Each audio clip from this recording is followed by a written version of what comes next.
Hello again, everybody, and welcome to another thrill-packed episode of the Jim Cornette Experience. Today, it's Potpourri Day. We'll have viewer mail, anecdotes, and we'll make fun of bad wrestling, old and new, and have a high old time. And joining me, Hawaiian Brian, the podcasting lion, the king of the Arcadian Vanguard Podcast Network, Mr. Co-host to you, the man who puts the pot in his porry, the great Brian Last, everybody. Aloha, Jim. A pleasure to be here once again. I'd like to let you know the humidity is 93% and the dew point is 60.1 degrees Fahrenheit. Well, at least you know your dew point. Thank you for reporting in, and I hate you. Because as everyone knows, a dew point of 60 degrees is comfortable. It's pleasant, even with high humidity. But we down here in Louisville, Kentucky, we've had dew points of in the 70s all week, but at least the drought has been ended. We've had rain almost constantly, and now it's actually going to back down into the 80s next week, and we're going to lose some of that humidity. And I hope, Brian Last, that it goes in your direction. Right straight on top of you, right on top of you there in Lastville, New Jersey. We'll see what happens. All right, well, I'm trending again on Twitter. Did you hear about that? I just saw that this morning right before we recorded, and I tried to figure out where it was coming from, and then I figured out exactly where it was coming from. Well, again, it took a second because, again, nobody actually mentioned my name. It's just that then people automatically think of me when somebody says something. Hey, did you hear that somebody did something? Who, Cornette? It's the name on the tip of everyone. I'm on the tip of everyone's tongue. Can you imagine that? Back in the old days, it was a good night if I was just on the tip of two people's tongues. And now I'm on the tip of everybody's tongue, thanks to the internet. Who says the internet's a bad thing? I do. You do all the time. Yeah, and truthfully it is. But normally, as I understand, again, how the Twitter thing works, for most people, you have to say something or do something or someone report on something that you've actually done in order to trend. But as I said, I trend just because people think of me first whenever anything happens. And in this case, because I jumped on the Twitter machine last night just to see if I needed to retweet any of our fine YouTube clips. We've passed a milestone, more on that later. And I said, well, he's trending again.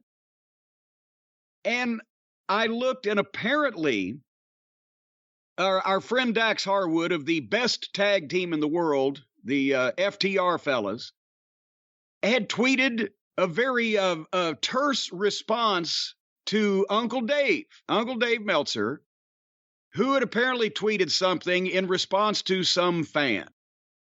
So it took the fan's tweet, Uncle Dave's tweet, and Dax's tweet to Uncle Dave about Dave's tweet to make me trend, and I'm still trending now, and it's been, 16 hours have passed since this, 19 hours, apparently here on the updated tweeter information.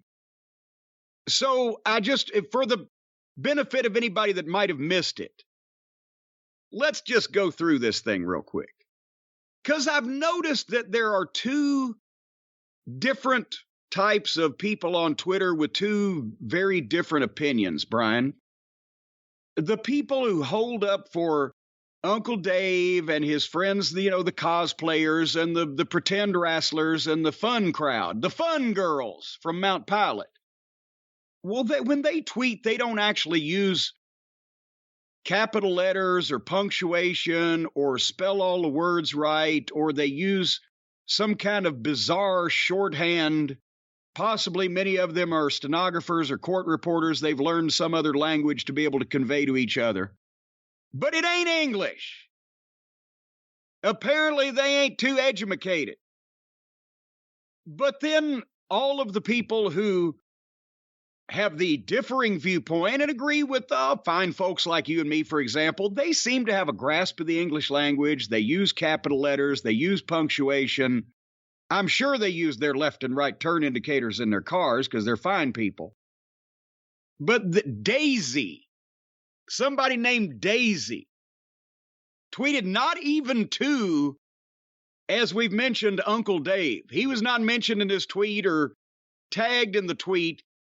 He apparently searches for people to argue with from the wrestling fan population of Twitter. This one, Daisy's pretty popular. Described as, I guess Daisy would be a girl, but you never know on Twitter these days because a lot of the guys have pictures of their favorite girl wrestlers as their picture. But described as an unreliable podcaster and Jay White enthusiast with 1,272 followers. Daisy writes, with no capitals or punctuation, people who actually think the Young Bucks are burying FTR or are scared of them in some way are the biggest losers on wrestling Twitter. Now, this was such a provocative statement by a well-known commentator and personality, Daisy, that Uncle Dave does the quote tweet. That's what the kids call it, Brian, right? Where they put the tweet in the box and then they make their own misinformed comment about it. That's correct. And Dave says, actually, they are people who learn from Alex Jones types and can't read.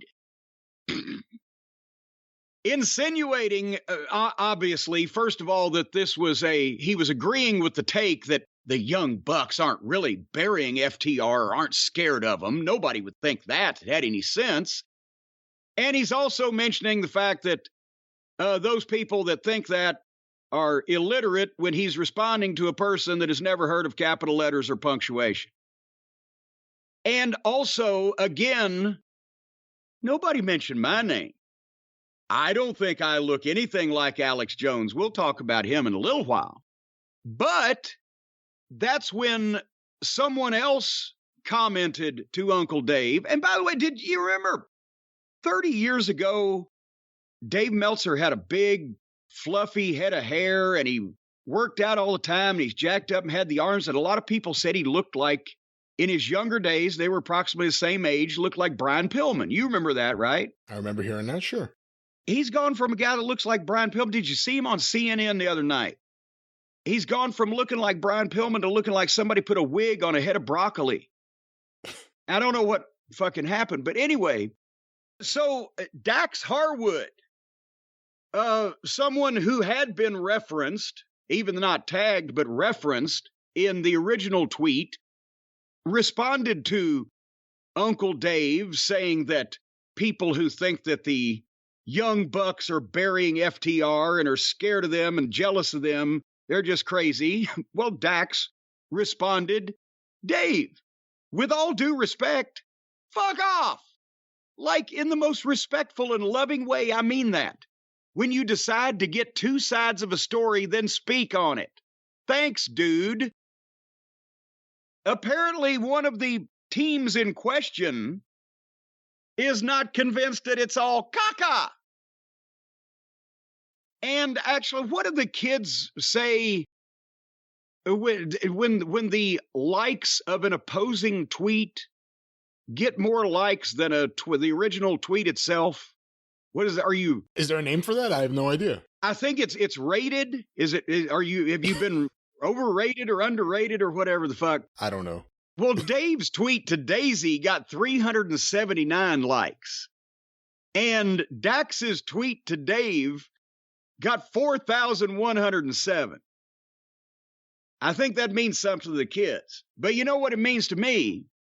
It means to me that apparently Dax disagrees in a public forum with Dave's dismissal of the theory that the Hardley boys, the Cucamonga kids, have purposely, as we'll get to later on in the program, ducked that third match, switched themselves babyface to put it off, and avoided the opportunity to be professional and do the right thing for business by putting over the more talented and now more popular tag team, instead of shooting another angle so they can incessantly get back on the trampoline with their play friends from the backyard.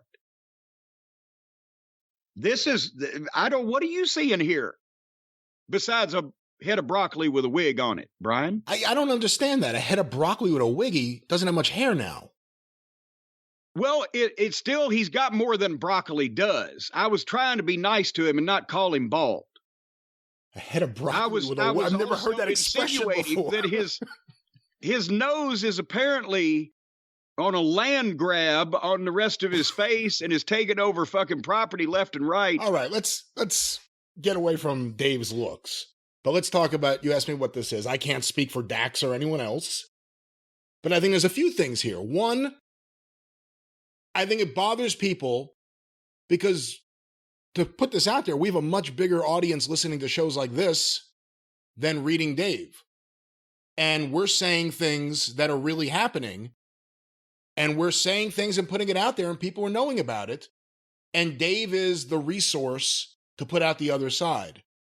And when you know a lot about what's going on, it's really easy to spot the spin and usually where it's coming from. And Dave dismissing shit that's real is either Dave going with someone's spin, or it's Dave being ignorant of what's going on. And quite frankly, I have a tough time believing Dave doesn't know what's going on. Well, no, but then there's ignorant and there's willfully ignorant.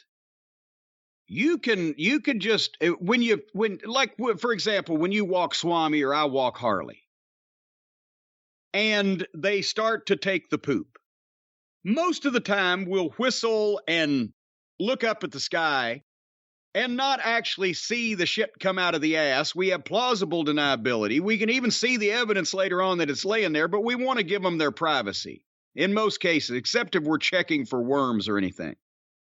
So you can willfully be ignorant that an act or a thing is taking place or happening. But you have to try. You have to do that on purpose. And here's the thing, a point I was going to make to your comment. Since obviously we're not the only ones who think this. We're not the only ones who see this. We're not the only ones who have commented on this or who believe this is a thing, because I trended, because as soon as Dax said that to Dave and people started picking up on this issue between them, they naturally mentioned me in either saying, oh, that fucking Cornette, he's horrible, with no capitalization or punctuation, and usually a picture of their favorite girl wrestler on the profile. Or people saying, no, actually, he's right, that we feel the same way and we see the same thing. And that's why, again, myself, I wasn't even there. I was not related to the original conversation, but I'm the first one people think of when they have this conversation, because we're the only ones with the fucking balls to say the shit that's happening in front of us, because neither you nor I want nor need a job with Tony or Hunter or fucking who's running. We don't need to kiss asses of sources. We don't need to kiss the asses of sources either. And I think that's part of the frustration I've heard from wrestlers in the past. And to be honest, I've experienced it a few times, where Dave will run with something and print it without going to the person he's actually talking about and just sending an email, hey, is this true? Hey, I'm going to run with this. That's happened. I mean, it's never anything big, but it happened to me once with Yama Pit fighting. It happened with me twice about videos years later. A fourth time won't count, where he just misspelled my company name, but it happens to wrestlers, where he prints, let's say hypothetical wrestler Chris Jericho calls up Dave Meltzer and tells him something. That's the fucking spin that ends up in the Observer. And unfortunately, there are certain guys that are protected over there. And a lot of them end up in AEW. But I remember years ago, remember Dave Shearer had the newsletter, The Lariat? Yes. When it first came out in 95, this always stuck with me. There was a letter in there, 95, from a friend of Dave's, someone who was like a friend of his, no problems. And it was just a little comment, gee, it's interesting how every time Conan has a bad match, it's someone else's fault in the Observer. Why is that? And there were a few other things about it, basically saying Dave protects the guys who Dave talks to frequently. And when it comes to the, whatever you want to call them, the Lollipop Guild, the fucking Divas division, the Bucks, Omega, Adam Page, and anyone in their little group, they're good mixing with themselves, but outside of that group, having to deal with the wrestlers on the fucking roster Wrestlers? and everyone else, and go talk to Ring of Honor New Japan. Sometimes it's not just the wrestlers. No, they are unprofessional and manipulative, and in some cases, liars. And that has to be said. And the fact that they're either being covered up for or someone's just ignoring shit that's actually happening is, I think, what causes some of the frustration that you may have seen from Dax Harwood here. Well, and if 10 times the amount of people on Twitter agree with Dax than agree with Dave, then it seems like if Uncle Dave was a true journalist, as he reminds us so many times, because he went to journalism school, he was going to be a small-town bird lawyer, but instead he went for small-town journalism. You'd think he would say, I don't necessarily believe this, but a lot of people are saying it. But he doesn't recognize that at all, and they all want to put it on me. And they all want to say, well, he's the only one. Cornette's that. He's invented all that. He's come up with all that stuff. He's the only one saying that shit. No, actually, a bunch of people are saying that shit. They just don't have a podcast that reaches this many people, nor has their official YouTube channel just crossed the 300 million view threshold. Farquhar. So apparently, on the march to 1 billion, by the way, now we're going to march to 1 billion. That's Remember right. when 10 years ago or whatever, I had a quaint little march to 1 million. We were going to try to get 1 million listeners on the podcast in a year. 1 million downloads, I think it was. 1 million downloads, whatever we were going to do. Well, anyway, quaint. Now that's a nice week. That's a nice. Is it? Actually, it wouldn't be. No. I guess you're right. That would be a fairly good weekend, I guess, right now. But anyway, so just because I happen to say something doesn't mean I'm the only people, or the only people. There's two of me, and counting you. We're the only people that think that. We're just the people that most people are listening to. Alex Jones. He thinks I'm Alex Jones. And old Uncle Dave is smarter than that, because he's not a right-wing crackpot. He used to, after he would malign me about my wrestling opinions, he'd email me and say, but you have very valuable political points to make. Before I told him to leave me the fuck alone. He would thank you. He would send you thank yous for your fucking commentaries on the show. Yes, that needed to be said. Well, a lot of these things need to be said, Dave. I wish you weren't so touchy about some of them. But he calls me, and the only reason that I'm not pissed off about something like that is because of the complete shit show that was the Alex Jones trial this past week.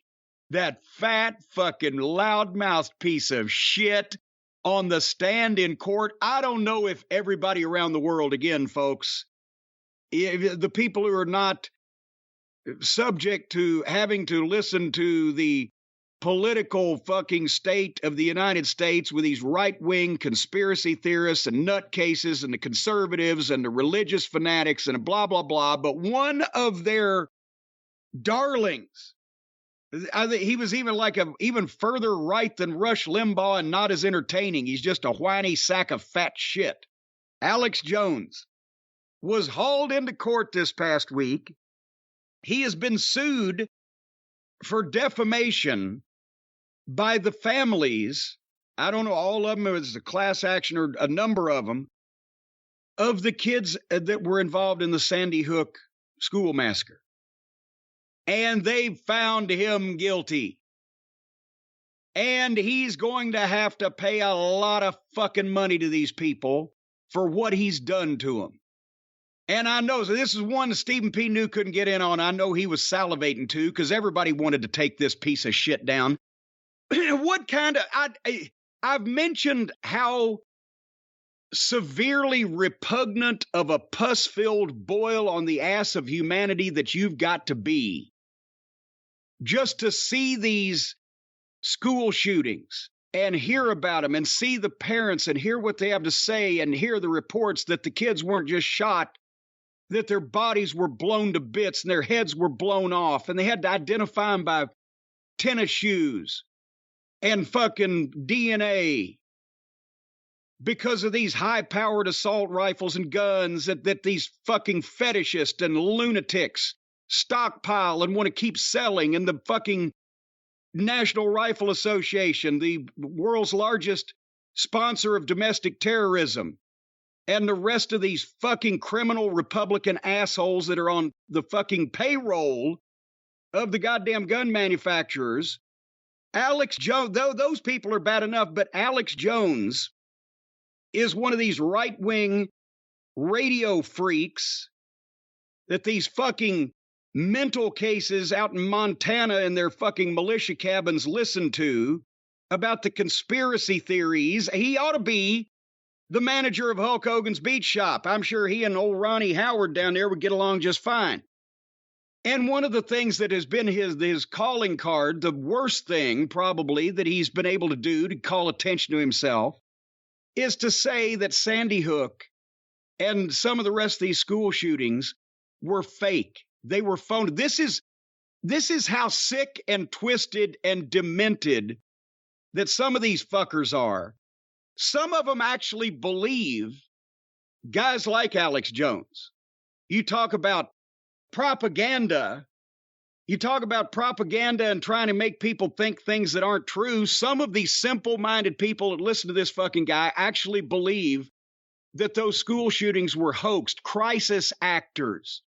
And they try to provide proof. Well, there's a picture of the kid that was supposedly killed 3 weeks later at the mall, having a Cinnabon.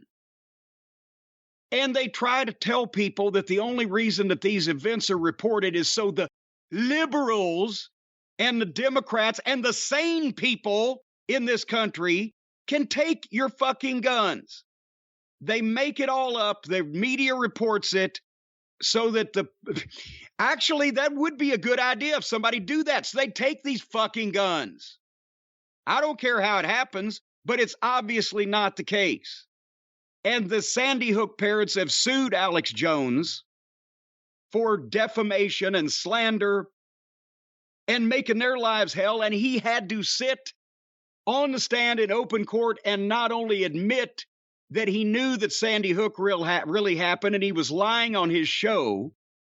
Not only did the judge have to admonish Alex Jones to quit lying under oath in court a number of times, but then, Brian, and this is where you and I both got the big fucking pop, in the discovery process, Alex Jones's own attorneys sent to the opposing counsel every text message and email and whatever the fuck was on his phone about anything, not just this case, but anything for the last 3 years, accidentally.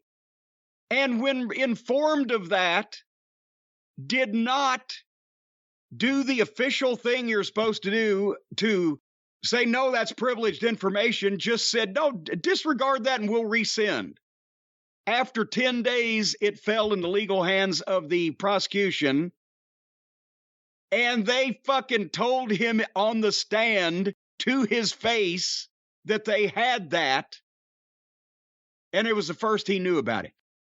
And his fucking jaw drops, and then they ask him, do you know what perjury is, Mr. Jones, before you answer this next question?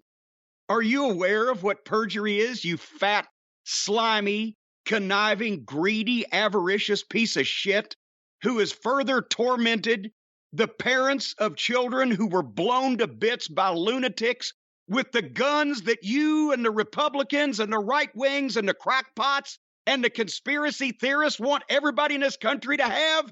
Do you know what perjury is, Mr. Jones, before we bankrupt you and send you to the special place in hell you deserve? It was quite a scene. I'd have loved to have been there in person with popcorn. What do you think, Brian? He said it, and I thought it. You know, you got your Perry Mason moment. I've never seen anything like this except on Perry Mason, where they just nail the guy and you see it. On the stand, you saw his face just drop. Yes. And it was like an episode of The Honeymooners. Ralph Cramden was stuck for an answer when Alice confronted him about who left the door to the icebox open. Let me stop you for a second. Forget about Alex Jones.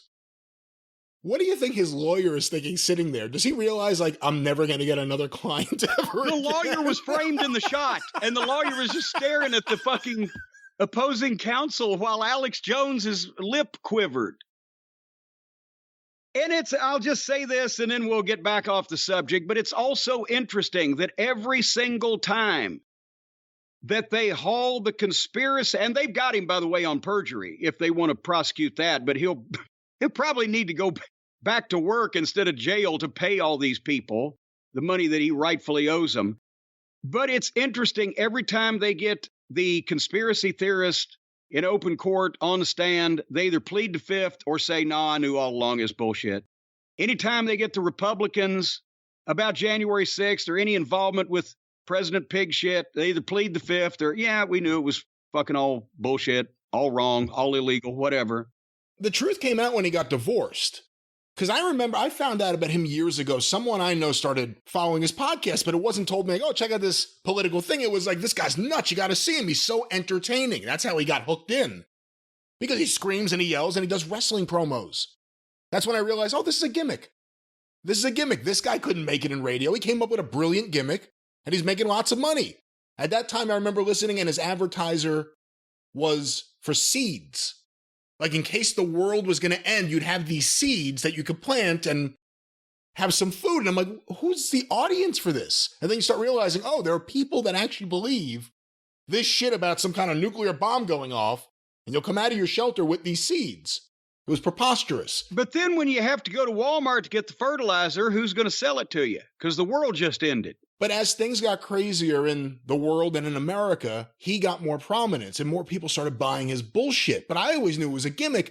He got divorced. And in the middle of the divorce, his attorney, I remember, said he was a performance artist. He doesn't really believe these things. He's a character. He's playing the character of Alex Jones when Alex Jones presses, on the camera. He becomes a character. And see, you know what? And the reason that Uncle Dave and the rest of these fucking, what do they call them? The kids call us the snowflakes. They like to melt. They wither under criticism. That's why they want to tell everybody, oh, Cornette's a gimmick, because people like this Alex Jones do exist in the world, and it's not my fault that there's people stupid enough to listen to him. But I got news for you, Dave. You don't need to call me Alex Jones, because I just call your friends shitty wrestlers. I just say that the Cucamonga kids ought to go back to the trampoline in the backyard. Alex Jones tells people that real existing children didn't get blown to bits. There's a difference there. And he did it for profit. And he did it for profit. He knew that's the point. To know that you're lying for profit about something like that is even worse than the goofballs that actually believe it. But as I mentioned, Uncle Dave and anybody else said, hey, Harpo, if you're out there fucking sitting there with your joystick in your hand, same thing goes for you. I'm telling the truth. I don't have to make shit up. And I don't have to be a gimmick because I don't give a shit. And the more that you can try to throw rocks at me for my opinion that I'm expressing that so many people agree with, the more that you come off like whiny little bitches, which is what many people that share the locker room with you think that you are. They just unfortunately need the job right now, whereas I don't. And Uncle Dave, you unfortunately need the subscribers right now, which I don't. So I'll just be over here expressing legitimate opinions with facts to back them up, and a lot of people that agree with me for good reason. And you can be over there trying to compare me with rabble-rousers and fucking conspiracy theorists because you're offended that I don't like your friends and I think they're the shits. You're doing exactly what you're accusing him of doing, Dave. And by the way, how did I get compared? Couldn't I? Isn't there well, I guess I've answered my own question. There is no left-wing Democrat lunatic. No, but, remember when the Bucks started calling you shock jocks? I was about to say, they started calling you a shock jock. All of a sudden, Dave started calling you a shock jock. Well, yeah. That's the thing. There are multiple, I'm sure now he knows who Alex Jones is, so that's why he's all of a sudden spitting out Alex Jones into the fucking thing. It's talking points from he gets his march. I wish I could even say Tony Khan gives out the marching orders. Everybody knows he doesn't give anybody any orders. It's the Cucamonga kids that are giving out the marching orders, and Uncle Dave, salutes. But again, comparing me to Alex Jones, who are the right wingers in this situation? The Hardley boys. They're the right wingers. Dave was just on Jericho's fucking podcast again. You want to talk about right wingers? You want to talk about Alex Jones types? Whose family was at the insurrection? Chris Jericho. You can tie more right wing nuts to that side than you can to me, because all my nuts are left wing. I'll have you. As a matter of fact, 10 years ago, I had my right nut surgically removed and had somebody else's left nut put in just so I wouldn't have any right wing nuts anywhere on my body. See, your problem is you say the real shit you say off air, on air. And the problem is everyone else will say real shit in a text message or on a phone call. Or a lot of people will be surprised how many wrestlers are hiding on message boards. This is a fun story to talk about at a later time. But people want to hide. People don't want to say that.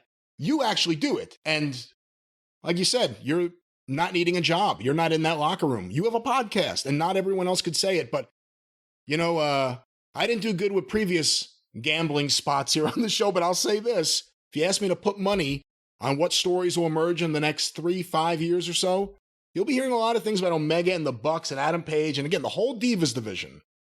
I think you'll be hearing lots of stories about them that you'll be saying, why didn't I hear more about this in the Observer when it happened? But we'll see what happens. All right, a couple of shout outs. I've gone through emails again, and some people I want to recognize, and I'm sorry it's taken me so long. One of these is just a couple of weeks old. Two of them are from back in June, but hopefully these folks are still listening. Mike from Minnesota is a long, very heartfelt email, and I won't go into all the personal details, but he just lost his father-in-law. Obviously, it's the grandfather of his 16-year-old son and 13-year-old daughter, and they were going to their grandmother's house to try to comfort her, and he started listening to The Experience in the car. And Mike says, you started the show talking about Bobby Eaton's weak stomach, farts, and Droz vomiting on command. Apparently, it was just what the doctor ordered. Both kids were laughing. It's amazing how in times of grief, a good fart or vomit story has the power to take the edge off the pain. I'm so grateful to you and Brian for starting the show that way. You gave my kids the gift of 20 minutes of laughter before one of the most difficult times in their young lives. And when we're sorry for your loss, Mike, and we're glad that we could do something, but he did have a PSA down here. Apparently, and I didn't even know this was a thing.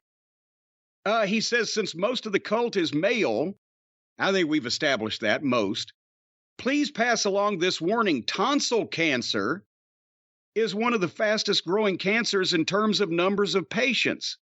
It stems from the human papillomavirus, and unfortunately, there is no HPV test for men. However, there are indicators you might have HPV, such as canker sores, or if your female partner tests positive. And if that's the case, get a physical every year and tell the doctor you're concerned about tonsil cancer. Because of that, apparently it's very fast growing. There's no signs. And it got me nervous till I realized that I had my tonsils out when I was 5. So I may be clear. That's what happened to Michael Douglas.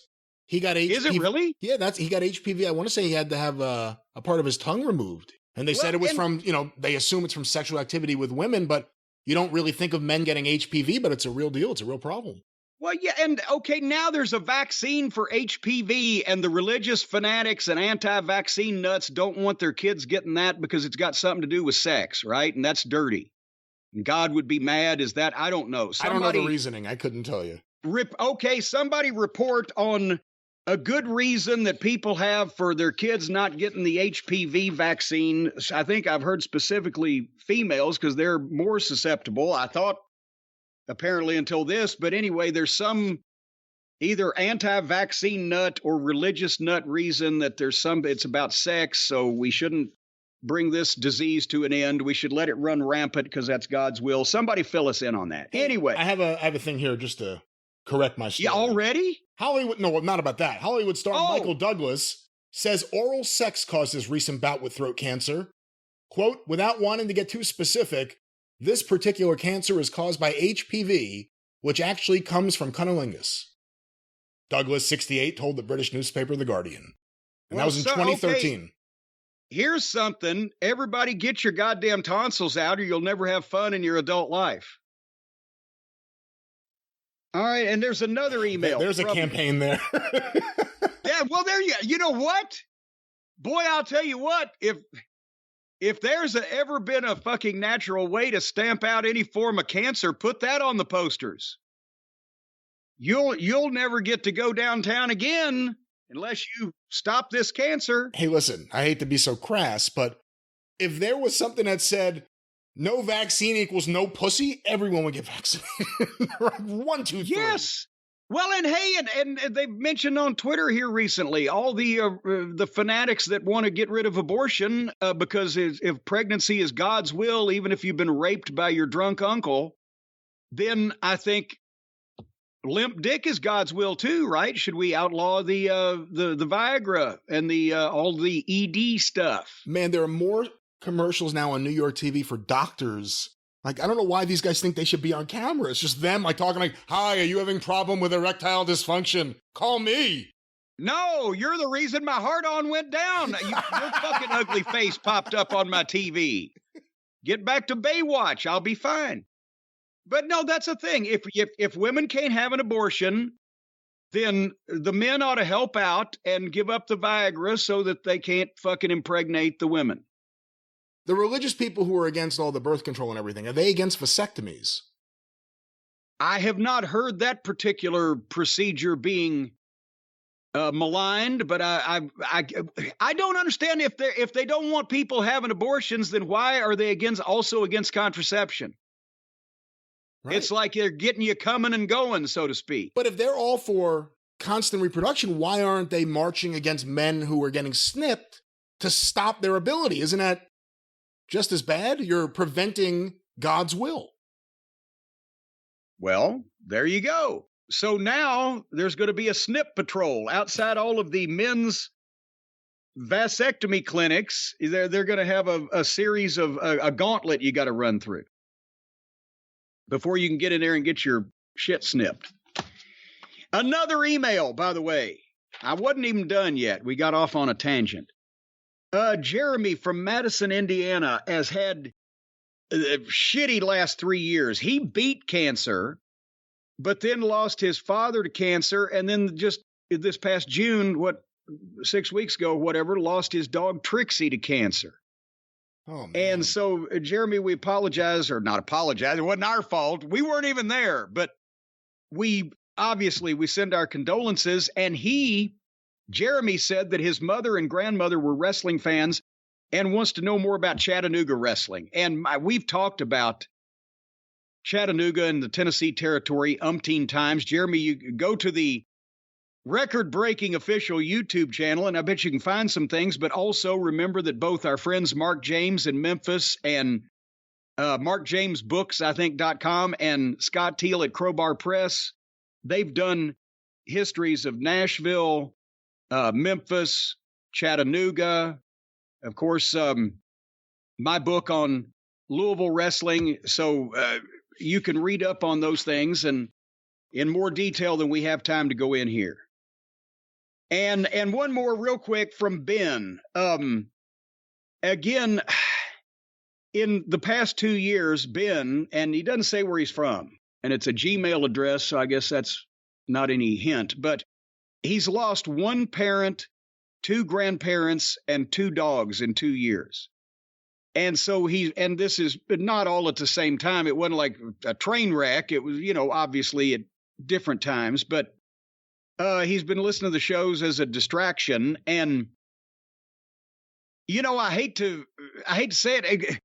Part of the reason why these people in these bad situations are listening to the show as a distraction is because we make them laugh and we take their mind off things. But if I'm saying something funny about someone's misfortune, it may entertain someone else, but I worry about if I make a Cornette comment about poor Ben, then it hurts his feeling. I don't know what to do. It's like when Don Rickles would be met by fans out in public, they would get offended if he didn't insult them.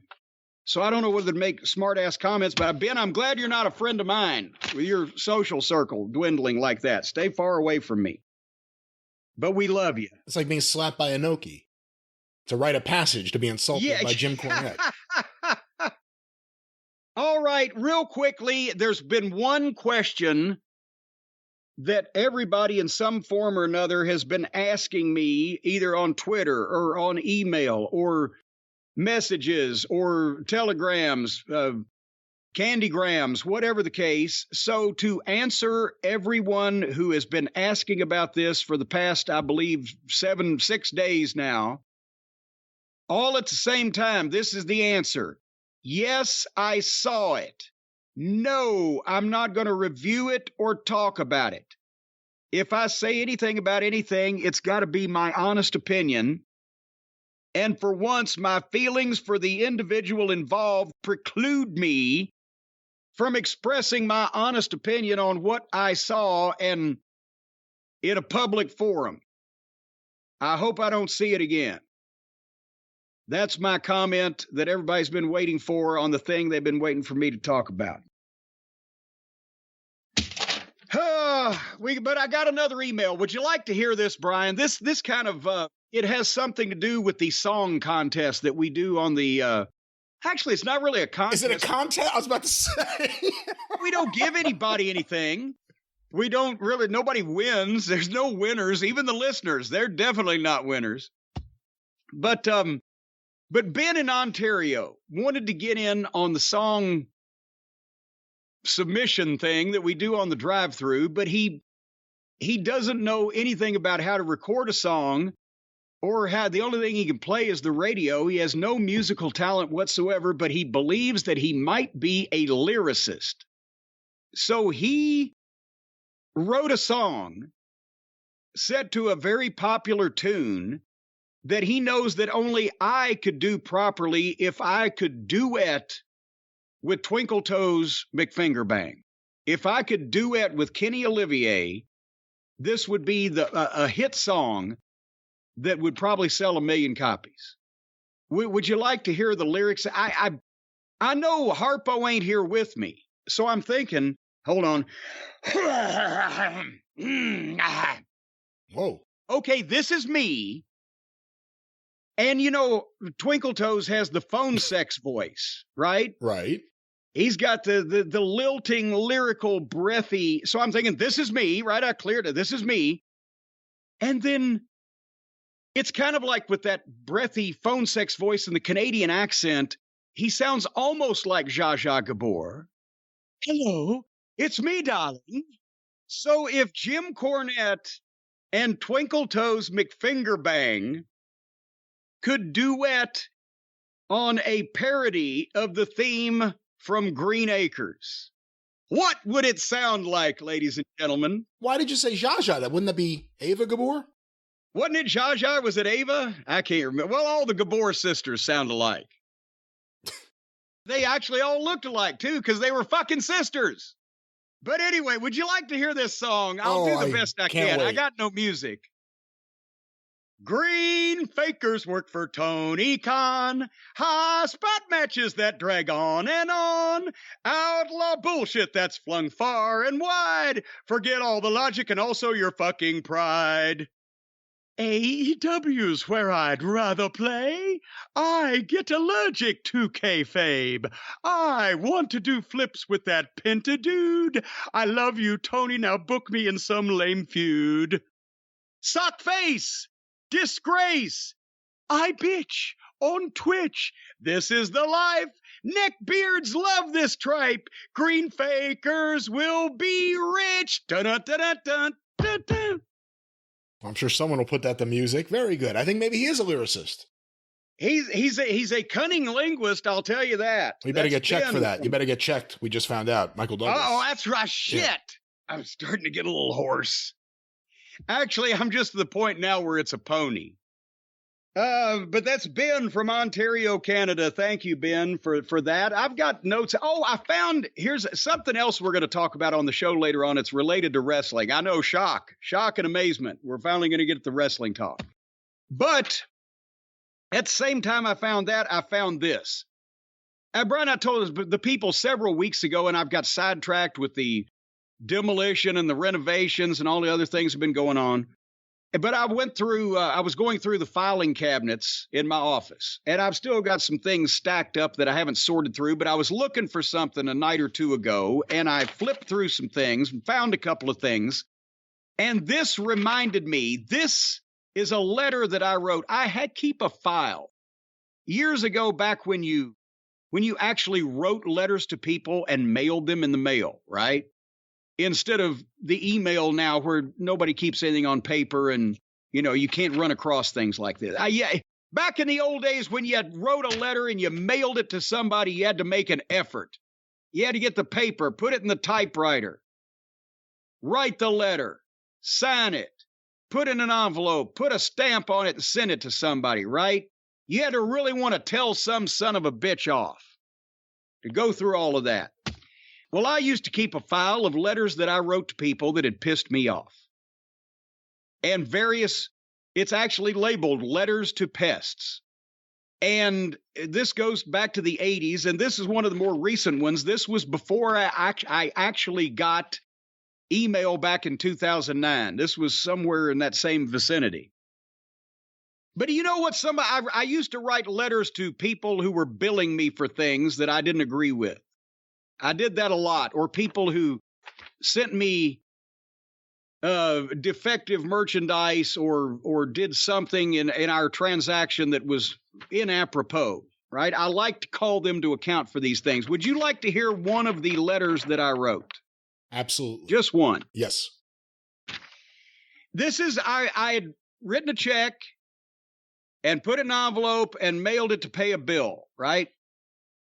And I can't remember because the firm or entity that I was dealing with is not on this letter. I had attached a copy of all the shit so that it was self-explanatory, but now I've just got the letter. But this is an interaction I had with a person I tried to pay a bill from them. To whom it may concern, recently, you sent me a bill for $131.89. I paid this bill with a check for $131.88 and mailed it to you. Yes, I accidentally wrote the check for 1 penny less than the amount of the bill. Instead of cashing this check and calling it even, since there was only 1 penny difference, or even cashing the check, applying the amount to the bill owed, and sending me another bill for 1 penny, someone in your office sent everything back to me. Check, bill, even the envelope I mailed it in, with a letter requesting I send a replacement check as soon as possible. You spent 38 cents on your postage meter to ask me for 1 penny, which is the stupidest thing I've ever heard of. And you expect me to void the original check, rebalance my checkbook, write another check, and spend another 44 cents on a stamp to mail it back to you for 1 penny. So here's how we're going to handle this. I have enclosed a new check for the amount of the original bill, $131.89, minus the 44 cents I had to spend on the second stamp because of this foolishness, or a total of $131.45. You can do one of two things.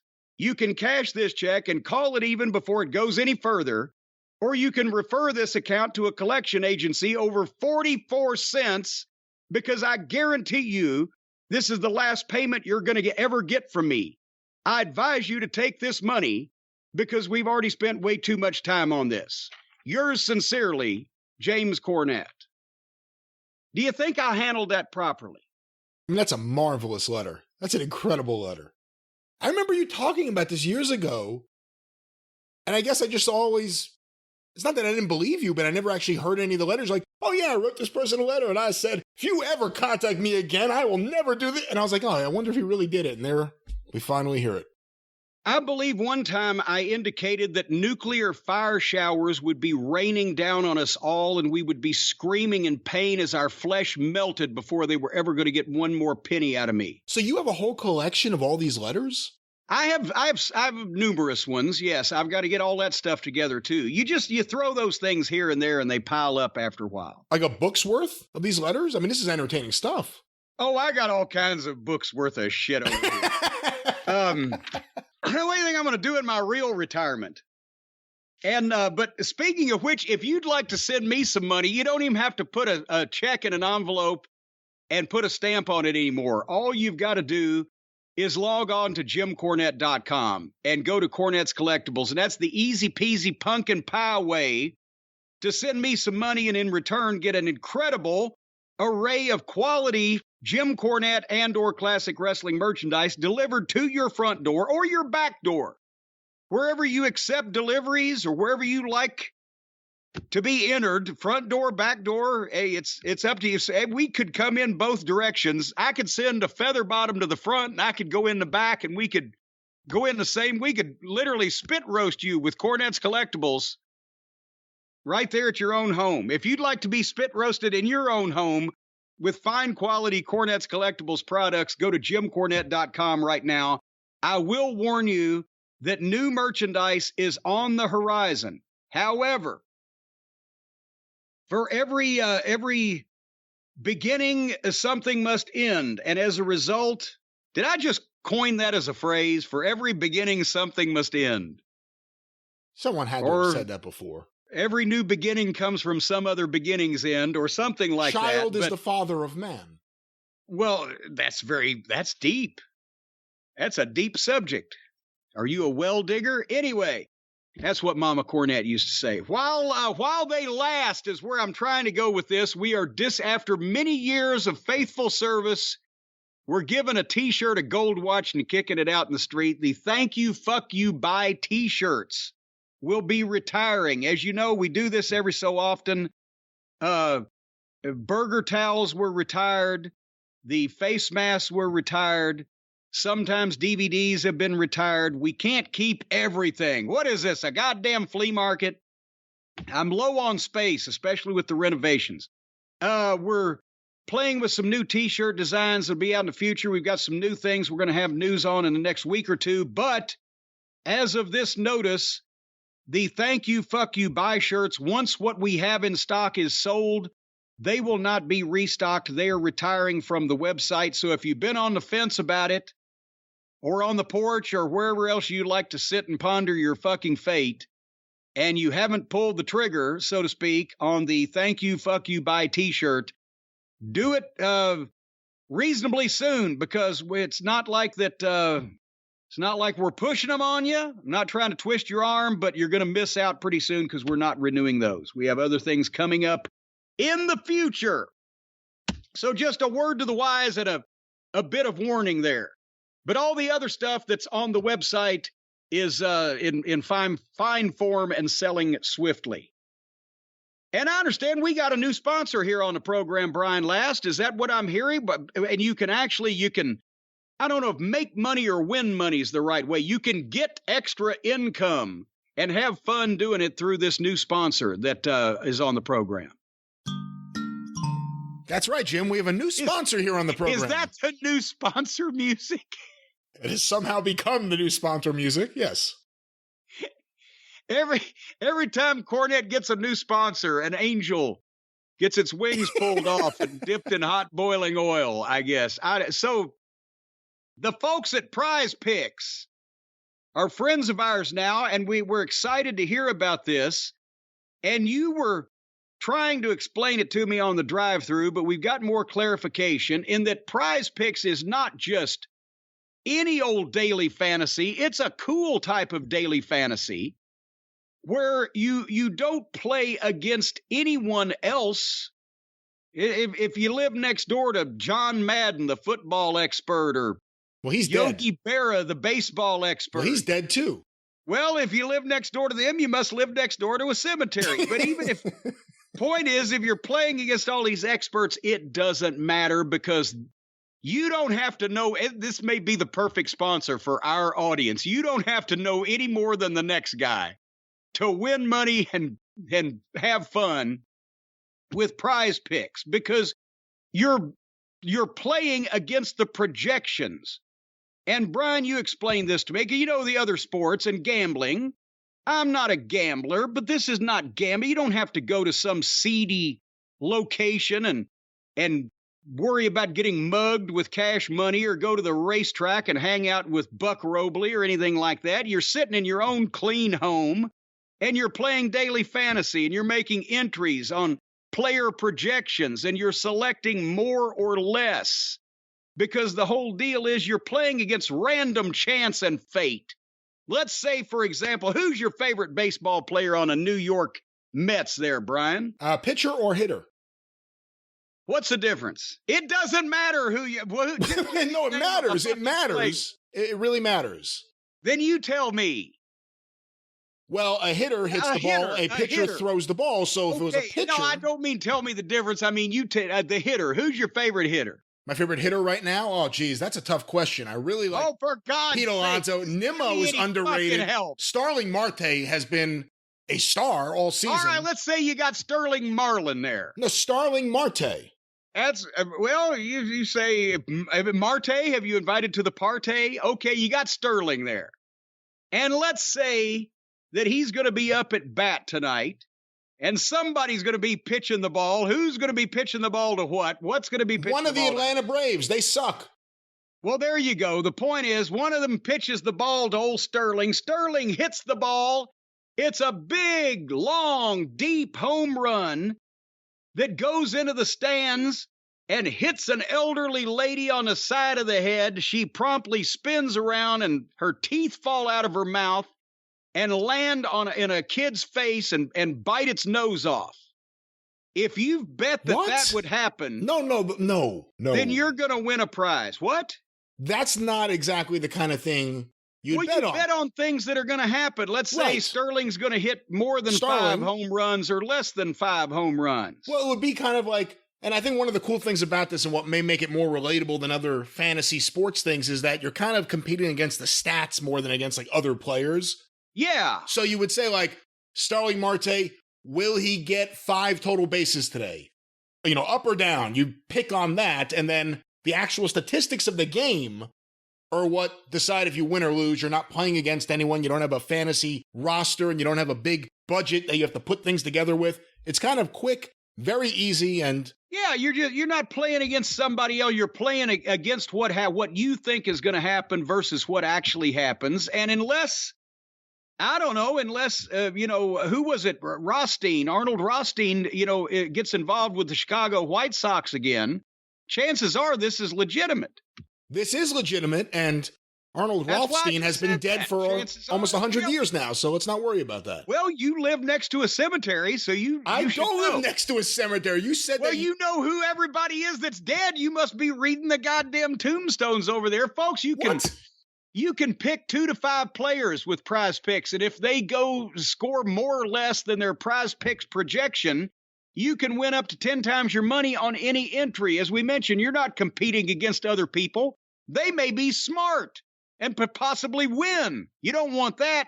It's just you versus the projections available. And any sport you watch, the NFL, the NBA, the MLB, the NHL, the PGA, college football, men's college basketball, women's college basketball, men's college soccer, women's college lacrosse, I don't know what the WNBA, esports, NASCAR, tennis, MMA, boxing, disc golf. I understand those games get quite rowdy. European basketball, cricket, and so much more. You can do all of it. Let's say, for example, you got a cricket wicket and a football bat, and 2 guys are going to fight with those, and they're beating each other over the head. You get to decide whether or not the guy that goes down has 27 lumps, less or more on his head. You can make entries in 60 seconds or less. It's that easy. Safe and fast withdrawals. Now, the problem is, before you make a withdrawal, you got to put some money in. They won't just let you take it. It doesn't work one way. There's got to be a little intercourse, a little back and forth with these people. But If you download the PrizePicks app or go to prizepicks.com and sign up, then first-time users can get a 100% instant deposit match up to $100 with the promo code JCE. That means if you deposit $100, PrizePicks gives you $100. If you deposit $50, PrizePicks gives you $50. Now, here's the thing. They're going to check these bills. So don't try to pass off any of that fucking phony, funny money, counterfeit bullshit where Ben Franklin's got a sty in his eye and Ulysses S. Grant has a handlebar mustache but no beard. These need to be legitimate $100 bills and $50 bills that you deposit before they're going to match that money. Well, what? I'm not even going to say anything. It's very easy. People know how to deposit money online. I don't know what. Well, just check your money when you pull it out of your wallet. Don't try to pass off any of the. Don't be a paper hanger, folks. Try to pass off any of this fancy just because they're going to match what you slap down. If you slap down a $20 bill with Donald Duck's face on it, they're not going to give you $20. You've got to be upfront with them. They'll be upfront with you. But don't forget to enter the promo code JCE at sign up for an instant deposit match of up to $100 at prizepicks.com. And then just decide on what you think, project, since you're the player, project what you think is going to happen in any one of these games or contests or scrimmages or confrontations that I've just mentioned, all those various sports. And if you're right, you're going to get money. That's right. And of course, the listener who gets the most Mets-themed exchanges correct wins a trip to Castle Cornette. No, that would not be true. That's something now that I can say that to you is not true and has never been mentioned, and they don't have enough money to offer that. But if you pick something else and you win, you will get money. And if you lose, just lock your doors at dark. No. Because people are coming to get what is owed to them. No, first of all, nothing would be owed because you pay up front. You're paying in.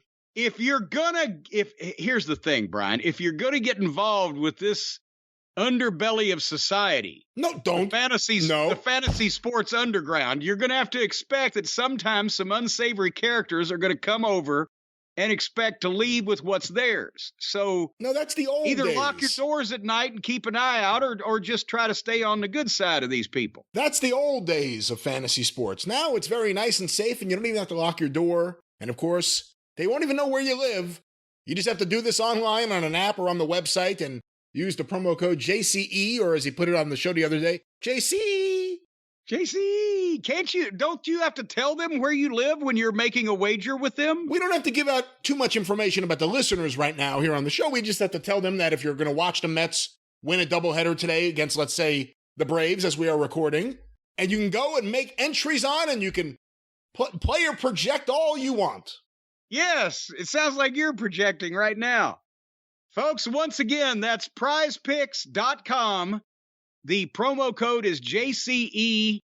If I were you, I'd stay on the good side of these people. Give them correct U.S. currency, not any counterfeit, and win if you can. Only lose if you must, but always keep an eye over your shoulder because now you're in the seedy underbelly of daily fantasy sports, and PrizePicks is inextricably linked with the rest of your life. Also, keep an eye on the family. Don't let the kids go to school by themselves. You'll be fine. PrizePicks. They're currently operational in over 30 states and Canada. And as soon as they can figure out an assumed name, the other 20 states should fall right in line. PrizePicks.com. Well, here's something that I would wager on, Brian. I would wager that people were up in arms about a couple of, at least one comment that Triple H made on the Logan Paul podcast. Apparently, Logan Paul has one too. He's copying us again. He's another guy that just has to emulate you and me because we're pioneers in this genre. But Logan Paul has a podcast. He has a very, very, very popular podcast. I'm not sure if he's emulating us. I think he's doing his own thing. Is he anywhere close to our lofty status with his podcast? He's in a very different chart. Well, if he keeps up with it, if he keeps up at it and he works hard, he'll get there one of these days. There's no shame in trying. But anyway, apparently Triple H was on it and had a few comments about Vince and what Vince has done for wrestling and some other things. Do you have any of that we can comment on? I believe that was something that you were looking for earlier. I do have some audio here, and it appears the second thing I'll have to read a quote, but here's some audio of Triple H on Logan Paul's podcast, and I should know the name of it, and I don't. I'm trying to see it so I can properly attribute it. The Logan Paul show? Certainly it's not the Logan Paul experience. I'll get hot. We'll find out what it is, but here's the first quote. I got to be an entertainer, and you told me that. I said it to at you, WrestleMania. Right? Because I feel like that's the gap that people have, right? Even our talent that have been doing this a long time. It's not the moves, right? It's not the. It's like watching a movie. How many movies have you seen with crazy budgets and special effects and CGI that visually you go like, holy shit, that's amazing, right? And no one cares. Story sucks. The movie bombs. Right. There's no story. No one really fully cares, right? Because it's not about the moves, what we do. It's about what you do in between. It's the characters and the story. That's why I was saying to you, like, you know what you're doing, right? You've walked through this. You've done it. You're ready to go. You know the moves. You're an athlete. Dude, crazy good athlete that has picked this up like that. That's not easy to do. I've only seen it less than a handful of people be able to do what you've done. Thank you. Right? That's amazing. And you should be proud of that. But the truth is the athleticism, all those other things, I can make a way longer list of terrible athletes that were incredibly over in this business than I can crazy athletes that were the be all end all, right? People that are fanatics about what we do go like, oh my God, that match was so good. Those guys are so good right now. Everybody else is like, Yeah. Remember the two guys had a good match. I don't remember what. Well, there it is. There's the quote from Triple H. And people had different takes on this. Some people said, oh, here's Triple H. The one that went around that was popular was someone tweeted out Wrestle Features, tweeted out Triple H speaking straight facts. And then other people said, maybe offended by the end where he said there are, some fans who like the good match, but other fans don't care. Other people were bothered by what he said. What is your take? Well, I agree with much of what he said, and I also agree with people who say similar things, but I'm not sure they ever articulate it. They know what they're saying, and I know what they're saying, but I'm not sure that the people who don't know what they're saying know what they're saying. Does that make any sense? If you are in the wrestling business and are smart to the wrestling business, then you kind of understand what he's saying in that is what's happened to independent wrestling over the last 15 or 20 years. And we've talked about it. The guys that have gotten into the wrestling business weren't recruited by the old-time territory promoters or by the biggest billion-dollar company in the business today. They got into the business on an independent level because they were the die-hard fans of the work rate. That was a term that was coined maybe by Uncle Dave. I don't know. It wasn't a wrestling term. But they think that the moves and the stunts are the determining factor in whether a match is good or not. So I agree with Triple H that it's not about the moves. It's about, like MJF says, I'm the guy that makes you feel. So he doesn't have to do that stupid, crazy shit that just blends in with everybody else, and it's all you see now. And most people who liked wrestling are sick of it. And the small audience who wants to see constant trampolining moves, is kind of stagnant and is what it is. And that's the AEW core audience. But they've still got a few more that would like to become involved. And with the WWE, unfortunately, their problem is they've made the matches so boring and meaningless that even good talent can't hook the people because they've been accustomed to, trained or educated to, that it's all the drama and the horse shit and the soap opera and the entrance and the pageantry and not the actual act itself. And I guess what I'm saying is with Triple H, I think he's going to try to improve the adult level. And I'm not talking about, as we've said, nudity and tit flashing and cussing. I'm talking about speaking to adult fans and having the talent speak like adults, still have the entertainment, but maybe concentrate more on the guys that can perform in the ring. Because here's the deal. If a guy is over, as he said, crazy over, then he can also have a good match, and it's that much better. If a guy goes out and all he wants to do is emulate a Tiger Mask and Dynamite Kid from 1981 and do it poorly, then the indie wrestling fans might go gaga over all the stunts that were tried, but most people wouldn't give a shit because the guys either don't look like stars or athletes or act like or are presented by them, or the venue they're in is so small time. You always need, when you're selling tickets, you always need to have a good match, sometimes a great match, especially if you're going to have a rematch. If the first one sucks, people probably won't be clamoring to see the second one. But FTR and the Briscoes, the first match was so good that the second match sold even when they weren't allowed to promote half of the participants on television because of word of mouth and because the first one registered and people wanted to see what was going to happen next with those two teams. No two other teams could have had that match, and it wouldn't have been as good. So I guess what I'm saying is, no, just wrestling moves with nondescript, bland white guys and fucking, oil change attendance, that's only going to get a subset of the audience. I don't care how many have a Coronas and shooting star presses they do. If you've got guys that are crazy over, that are also kind of the shits in the ring, then a good smart booker tries to book them with a heel or a baby face to oppose them that is good in the ring and is somewhat over, so you can tell those stories and still get a match out of it that doesn't stink the joint out. And that's the sweet spot where you have personalities that are over in a personal situation where they're going to have a match that people are interested in, and they can perform at a high enough level that they will give the people the match they wanted to see and hopefully convince them they'd like to see a rematch.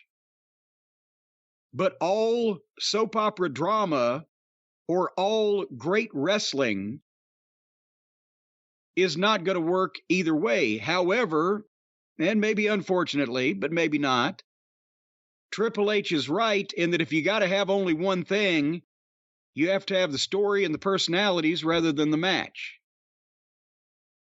But it's best to have all three. You said early on, you mentioned the way he articulated it. What are your thoughts on that? Just the way he says articulates it almost like the match is not important. The match is important unless you're just stealing a house. If you're just stealing a house, you don't care whether they like it or not because they'll, Giant Gonzalez versus Andre the Giant. If they'd have been around in their respective primes at the same time, somebody would have booked that. Explain to the listener who doesn't know what stealing a house means, what it means. Stealing a house means building up an attraction that you know is going to be abysmal, but for one night people will pay to see it. And so that was the standard with any time you had a gimmick performer or a football star that wasn't going to stick with wrestling, but he was over in that area, or just anything where, my God, we can't have a program because this giant or this fat man or this freak or the whatever is just the shits. But because of the way he looks or because of the situation we can put him in or the way we can build him up for 3 or 4 or 5 or 6 weeks or whatever the time period is, we can get one big match out of this with our top guy or another main event guy. And then we need to get rid of this fucking gimmick because he's the shits, but we've stolen a house. We drew a house with completely smoke and mirrors and, the way that this guy looks or the way we were able to talk about him, even though there's no substance there. But they won't ever want to see it again. So he's done immediately afterwards. Silo Sam, Little John Harris. And that's how you steal a house. And then you move on to something else with, people that can go, and you don't do that constantly or you've killed your territory. But anyways, so the point is you can steal a house with an individual that people are interested in. And you can't steal a house with a great wrestling match because that needs to be built up over time. And that's why I said to Jim Herd, he loved Sid. And I loved Arn Anderson. I said, you'd rather have Sid on your fucking roster than Arn Anderson, wouldn't you? Well, of course. I said, well, because Sid will draw you $1 million in one night, right? Of course. I said, but Sid will draw you $1 million in one night, and once they see it, they probably won't ever want to see it again. But Arn Anderson can draw you steady money for the next 5 years. He'll only get better.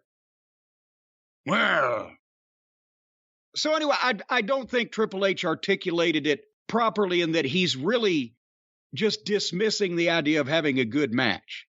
Now, then again, good match is different to different people. Some people think, well, my God, they didn't do any moonsaults and they didn't fight on the floor, so it was rotten. But other people would say, oh, good, they actually have enough talent to do shit right and don't have to do the same shit everybody else does. But you should have a good match if it's a high-profile match that people paid to see whenever possible. Well, I think he was talking about the reaction after the fact more than anything. Well, yes, but that's the thing is a lot of people who don't delve deeper into it or don't understand the viewpoint he's coming from will just think he dismissed the quality of the match whatsoever. And that's these people that say, oh, God, Cornette stuck in the past in the 70s where he wanted to see a half-an-hour headlock and a 45-minute arm bar. Like that's something that happened because they've been told it did. They weren't around. Well, plus some wrestling was more boring than other wrestling, if we're going to be honest, well, too. Yeah, and today as well. Today there's no slow-paced, boring wrestling. There's just rotten, sloppy, fast wrestling or good quality fast wrestling. It's changed in that respect, but there's always been good and bad wrestling. But again, you can't honestly expect me to believe just because you were not alive to see this shit and you have believed things that people have told you about it. You can't expect me to change my opinion of wrestling just because you don't know what you're talking about. And I guarantee, the boys have told the stories about Johnny Valentine stinking the joint out, which he would, until they quit fucking hooting at him and he was in charge. And then that's why people 50 years later still talk about Johnny Valentine in Greensboro, because they could hear him hitting fucking Wahoo McDaniel from the top row of the bleachers in a 16,000 seat building. They'd get exciting eventually. It's psychology and people go about things a different way, but no main event wrestler ever held 30-minute headlocks since the days of Strangler Lewis. And back then they were betting on, with the marks, on how long the match might go. Why do you think some of those matches went 8 hours? People were still pulling money out of their fucking pocket, you imbeciles. They weren't going 8 hours because they were having fun. So that's a lot of people say, well, so-and-so said it. You need to have personality and personal issues and disregard the quality of the match. That's not what Triple H is saying. It just sounds like it to people who lean that way. And the other people say, the match is the most important thing. So that's why we can go ahead and just put Daniel Garcia and Wheeler Useless and everybody else in these matches with recognized national TV stars and world champions, and they go 20 minutes competitively because it doesn't matter who's in it as long as it's a good match. And that's the stupidest thing that anybody says in wrestling today. So it needs both, and that's the job of a booker, and that's the job of talent, and that's the job of hitting the sweet spot. You find people they're interested in, you give them a personal issue that the fans would want to see the resolution of, and that resolution needs to be as exciting and memorable as the people want it to be, and that's how talent gets over. They don't get over by having a match with no build.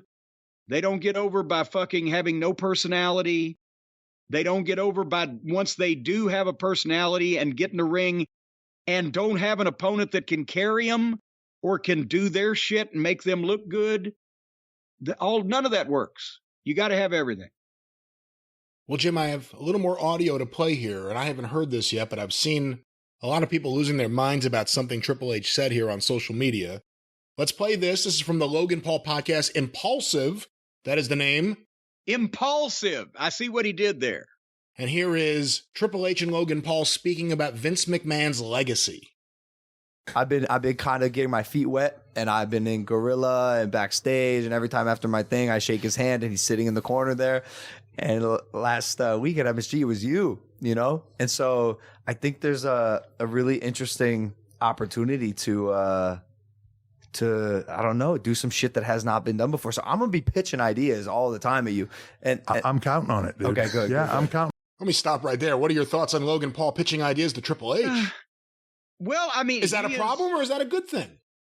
No, it's a good thing. It's a good thing he has that relationship, and because he's a personality and he's not just, Johnny Greenhorn coming in thinking, well, I'll be pitching ideas to the boss on a frequent basis. He's a personality. He's a multimillionaire, and he's got tons of fans. So Triple H is going to listen. Secondly, he's been a prodigy so far with his athleticism.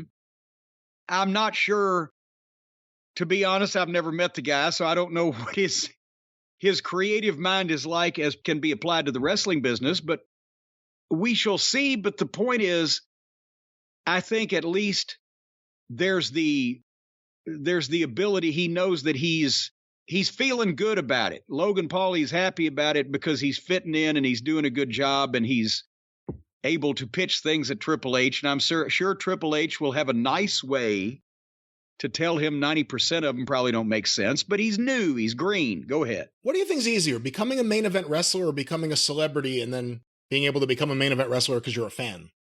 These days, becoming a celebrity is probably easier than becoming a main event wrestler. Let's go back to this audio. I'll say this about Vince. Massive shoes that I couldn't even dream of beginning to think I could fill, right? Like the gap there in this moment is massive, but the opportunity to take it in a direction that it's never gone before is massive. I'm thrilled for that opportunity. We have an unbelievable team that it's never going to be one person. One person can't even begin to fill his shoes. It's going to take an entire team of people to jump in those shoes, because without him, there's none of this, right? Like the vision to take it from this tiny little thing happening in bars and to this big to global sensation, like nothing else, right? WrestleMania is one of the most valuable sports franchises on the planet. Billions of social media followers, the 70 plus billion lifetime views on YouTube, right? Like the level of fan interaction, following, and dedication and passion for what we do. There's nothing like it. And I'll put any sport against that, and I'll put any form of entertainment. Certain movies only resonate. Wasn't he talking about countries. Vince? Certain sports only resonate I thought in he certain was. countries. Name one that goes everywhere. Yeah. It's WWE. Well, I guess that's it. Well, but Vince is at the root of it, so he loosely was talking about Vince. But here's another thing. Everything that he said there, with one glaring exception, was true or reasonable or, logical or whatever. But then they got to throw in the company line about, well, but Vince got wrestling out of little bars. What, little bars like Madison Square Garden and the Omni in Atlanta and the Olympic Auditorium in Los Angeles and the Cobo Arena in Detroit and the Mid-South Coliseum in Memphis and the Kiel Auditorium in St. Louis? He went to every bar in the country and said, I want to take their bar. It's going to be my bar now. He ran the same arenas everyone else was running. And that's I know it's the narrative or the rewriting of history that they're trying as a company to put out there so it takes hold. But to me, for people who know better and know that that's not the case, then it diminishes and calls into question everything else he says when other things he's saying is mostly true. So no, Vince McMahon, there is actually more pro wrestling right now in dingy bars than there ever was, because in the territory days, nobody ran bars. They all ran arenas, or if it was a spot show, high school gyms, rec centers, whatever, if it's a spot show in a small town. But every territory in existence ran either the major building or the secondary building in all of their regular towns, including Vince's father, who ran Madison Square Garden, the Philadelphia Spectrum, the Boston Garden, the Baltimore Civic Center, and the Pittsburgh Civic Arena, among others, when Vince was in his 20s or younger. So, and Shane and Stephanie, I understand when they say stuff like this because it's what they were brought up with. Maybe they don't know any better. Triple H should know better. Triple H knows, and he has studied the business, but he has to. Well, it's his company now, pal. So he's got to say those things because that's the story they've been telling all along, and he has to keep up with it. But to me, it casts aspersion on the other valid points he makes when he throws that in, and it's obvious horseshit, and most people know it. So you were in Mid-South the first time Vince tried to come down to that territory, right? Yes. You guys weren't running bars. You were running every major arena in every city you were running, right? Yes. And I honestly can't remember. I think he came to New Orleans. They didn't run the downtown auditorium. I don't know whether they ran the UNO Lakefront. Well, he had a problem with the Athletic Commission, didn't he? Because of Watts' relationship with... Yes, and Louisiana was the hardest state to get into in the Watts territory. They may not have run New Orleans now that I'm thinking about it, but there were two buildings in Oak City. I think they ran Oak City, and I think they tried to come to Houston, but it was few and far between. Same thing with Crockett territory. The initial expansion, 84, 85, 86, they'd bring in Hulk Hogan and the whole fucking hee-haw gang. And in the Carolinas or in the Mid-South territory or in Memphis, they'd die. In Louisville, interestingly enough, they did good even when Jarrett was still doing good at the Gardens. But WWF shows that would come to the Commonwealth Convention Center, they didn't even try Freedom Hall back then. But there weren't any cases. Well. There weren't any cases of promoters saying, "Oh my God, WWF is coming here to my territory. They can use that big building. We're stuck in this bar. We're dead." There was none of that. No, maybe Kansas City. It seems like I could never give Kansas City a break, but no. I think they had delusions of grandeur at that point, Kansas City, because that's when they took over St. Louis too.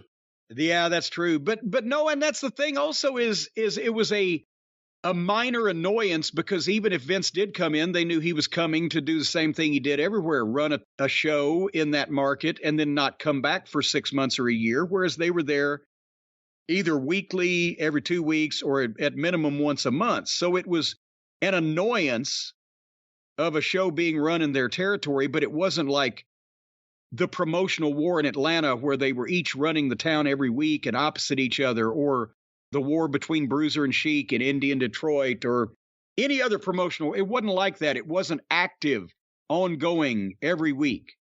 What did more damage, Vince coming to your town or Vince's TV coming to your town? Probably Vince's TV, because the TV was on every week. And as it got more far-fetched, it did more damage to the... See, that's the point that I've tried to make. And with Glow, thankfully, that was girl wrestling, or that probably would have killed the mid-'80s wrestling boom in a lot of places. Because Glow was obviously fake and phony, and it was a parody, and they were playing it for laughs, and they weren't trying to make anybody believe anything. And if that had been guys wrestling, it would have hurt the Mid-South territory. It would have hurt the Carolinas. It would have hurt some parts of most of the South, because they were the ones with realistic pro wrestling. So when I saw Glow, I was like, oh, fuck, this is horrible. And the same thing when the WWF show started getting more cartoony with the Coco had a bird and the Bulldogs had the dog and just all the Tuesday Night Titans shenanigans, blah, blah, blah. My butthole used to quiver that our fans were able to watch that. And we did hear feedback from the fan. Thankfully, most of the Crockett fans just looked at, well, that's that phony shit from New York. And they still they were working themselves because they didn't want to be smartened up. And they didn't want wrestling to be ruined for them. So they reconciled it in their heads for a while, long as they could, that's that cartoon wrestling from New York and not the real shit that we've got here in Charlotte. And I heard that from people. People that didn't read newsletters and there was no internet. They just watched the TV shows and went to the matches. And that's how like I said, in the Southern Territories, especially Mid-South and Crockett, the fans were kind of divided and mostly toward the home product and scoffed at the WWF presentation, but it was starting to seep in and people were starting to see what was going on. And even on that phony wrestling from New York, when the shit looked kind of as good in some cases there with certain guys as it did on Crockett's TV, but we know that shit from New York is fake. The TV, it started smartening people up. And, that was the drawback. So them being able to see the TV every week, that was hard. That was worse than them coming in to, Greensboro once a fucking 5 years. Actually, they tried in the mid-'80s and then they quit. And they never went back to Greensboro or those towns until the Attitude Era when everything was selling out. And remember I told you, they ran the pay-per-view in Greensboro in 1998, the WWF did, and the event coordinator checked up in the box office and came back and told me that they actually barely outdrew the gate for Starrcade 86 12 years later with Attitude Era ticket prices. And he said the only way they were able to do it was there'd been a seating expansion since then, and that they still had the records for Starrcade 86 in the goddamn box office, and there were like 34 comps put out for that show that not only sold out the Coliseum, but sold out the exhibition hall next door for a closed circuit showing same night. And that was only half the card. The other half was in Atlanta. He said, what the fuck were you guys doing down here? He said, 34 comps for almost 20,000 people. I said, well, there was some sisters-in-law and uncles and aunts that needed to get in. To go back to the Triple H quote, Brian Solomon said it best the other day. He said, Vince McMahon wasn't the best thing for the wrestling business. He was the best thing for the Vince McMahon business. Yeah. And Vince McMahon didn't make wrestling more popular. He made it less popular. He made his wrestling more popular. Yeah. That's basically what happened. And I'm kind of confused as to why people are confused about that. That's why we've been saying this for the past 20 years. Vince is great for Vince's business. He killed everybody else's business. You can't do something seriously and expect people to buy it when all they're seeing is a parody. And so Vince appealed to that entertainment crowd, ran off all the wrestling fans. Now Tony's trying to appeal to the wrestling fans that got run off, but all he's doing is appealing to the fans of gymnastics and, immature douchebags. And so those people are still out there somewhere, never to return. And by the way, at Starrcade 86, I'll guarantee you, just out of the some nearly 20,000 people in Greensboro. Bunch of them were probably from out of town because people in the Carolinas would drive to Greensboro for the big shows, but nobody got on a fucking airplane to fly there. They went to a closed circuit showing closer to their home. So these were local people filling these buildings up, local and regional. It wasn't a, let's book a NBA building in 3 months and everybody in the country will fly there and buy a ticket. It was, no, we got to draw these people from fucking Cabarrus County. Good luck with that anymore. Is that all of the Triple H and Logan Paul commentary? That is all the Triple H and Logan Paul commentary from Impulsive. From Impulsive. Indeed. That should yes. that should, well, I hit the wrong button. That was that should have been Paul Bearer's podcast, Impulsive. All right, I've got something I got to read you. You haven't heard this yet. I mentioned earlier I was looking through the files, looking for something, and I got a stack of old Finkel reports and WWF-oriented stuff from the late 90s, including, by the way, I finally found a copy of Sable's Playboy contract. I might have to look through there and jot down what they paid her. I wonder, after 25 years, is there a statute of limitations on revealing proprietary information? We may have to check on that. Yeah, when you got this information, Vince McMahon owned the company. And then went public. Now all bets are off. But remember Shotgun Saturday Night, the television program that was Vince's idea. We've talked about Vince's ideas. He gets in his head. He, in late 1996, decided we're going to do a live 1-hour program where anything can happen, kind of like they used to compare it to, or say we want to do something like Memphis TV. This show was totally unlike any Memphis television I ever saw, but they wanted it to be live. Anything can happen. Shoot it guerrilla style, low budget, whatever. That's where the story came from of Vince and me and Minnie Vader from Mexico and the camera crew going into the Port Authority to do guerrilla filming at the urinal, blah, blah, blah. Shotgun Saturday Night. I couldn't believe there was going to be wrestling on Channel 55 on Long Island. That was what blew my mind. That WLNY. The original idea, because Vince is, of course, wrapped up in New York City and everything. And so the original idea for Shotgun Saturday Night was it was going to emanate live at midnight every Saturday from some nightclub or trendy place in New York City with wild wrestling action and excitement and shenanigans. And that was Vince's personal vision, and that's where he started personally producing the vignettes himself. Remember, poor Glenn and Chaz, the Headbangers, Thrasher and Mosh, their first debut on WWF television, they were wearing nuns' habits. They were called the Flying Nuns. And what's that cathedral in New York that we went to and Vince shot them coming down the steps with their nun ears flapping in the breeze? I don't know what the fuck. Was it St. Patrick's? That's it.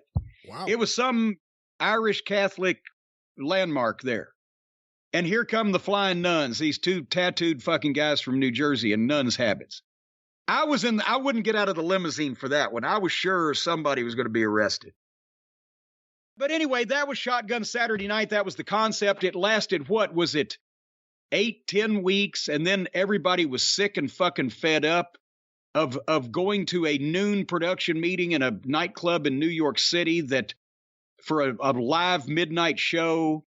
And it was a fucking fiasco, and it was a pain in everybody's ass, and they were having to pull talent off the road and fly them to New York to do this TV and miss a Saturday night house show somewhere where they were going to get a heck of a payoff. Nobody liked this thing except Vince, and when he got tired of it, then it became just another syndicated show, right? And they were just doing syndicated matches. And you might hear the rhythm of the falling rain on my roof now, as it was sunny and 90 a second ago, and now it's pouring rain. But anyway, and then there was the one memorable one where we were in San Antonio, Texas, the night before the Royal Rumble 97. That was the best one. That was the best episode. I was out in a goddamn state park with Blackjack Lanza, Bradshaw, and Barry Windham shooting the goddamn new Blackjacks vignettes and didn't get to see Terry Funk go crazy on Shotgun Saturday Night Live, or Shotgun Saturday Night. But anyway, why I'm giving this preamble, and everybody's got their own Shotgun Saturday Night story. One of those nights, I think it was at the, what was that? Was it Mirage nightclub? That's in Vegas. The M nightclub. It starts with an M. I think it's even in these notes. I don't know. But in one of these nightclubs we were in, it was actually where I got chased out by the midgets in my underwear. That's where Jake was 9 hours late for the production meeting. He overslept. Remember I told you that story? We're supposed to be there at noon. And I'm going to ride in Vince's limo because at least it's not going to I can be dropped off at the door, right, instead of finding my own parking. So me and Vince and Bruce, we all go down. We're there at noon. Jake's supposed to be there, not there. 1 o'clock, 2 o'clock, 3 o'clock, 4 o'clock, 5 o'clock, 6 o'clock. Jake shows up 8:45. His story was while he was waiting for a cab in his hotel in Stamford, he fell asleep for 8 fucking hours from noon to 8 p.m. on Saturday, apparently. So he was off the creative team shortly thereafter. But anyway, what I found here, now you'll recall at the end of 1996 when this Shotgun Saturday Night television show idea first came up, me and Bruce Pritchard were the official creative team underneath Vince McMahon. And I do mean underneath him, under his thumb. But then also Jim Ross was involved as head of talent relations and would come and sit in on some of the creative meetings. He obviously was booking the live events at the house shows, the cards, the matchups. So he would have ideas, suggestions that he would throw in from time to time. He would submit things on paper. He'd come in for the meetings at Vince's every once in a while.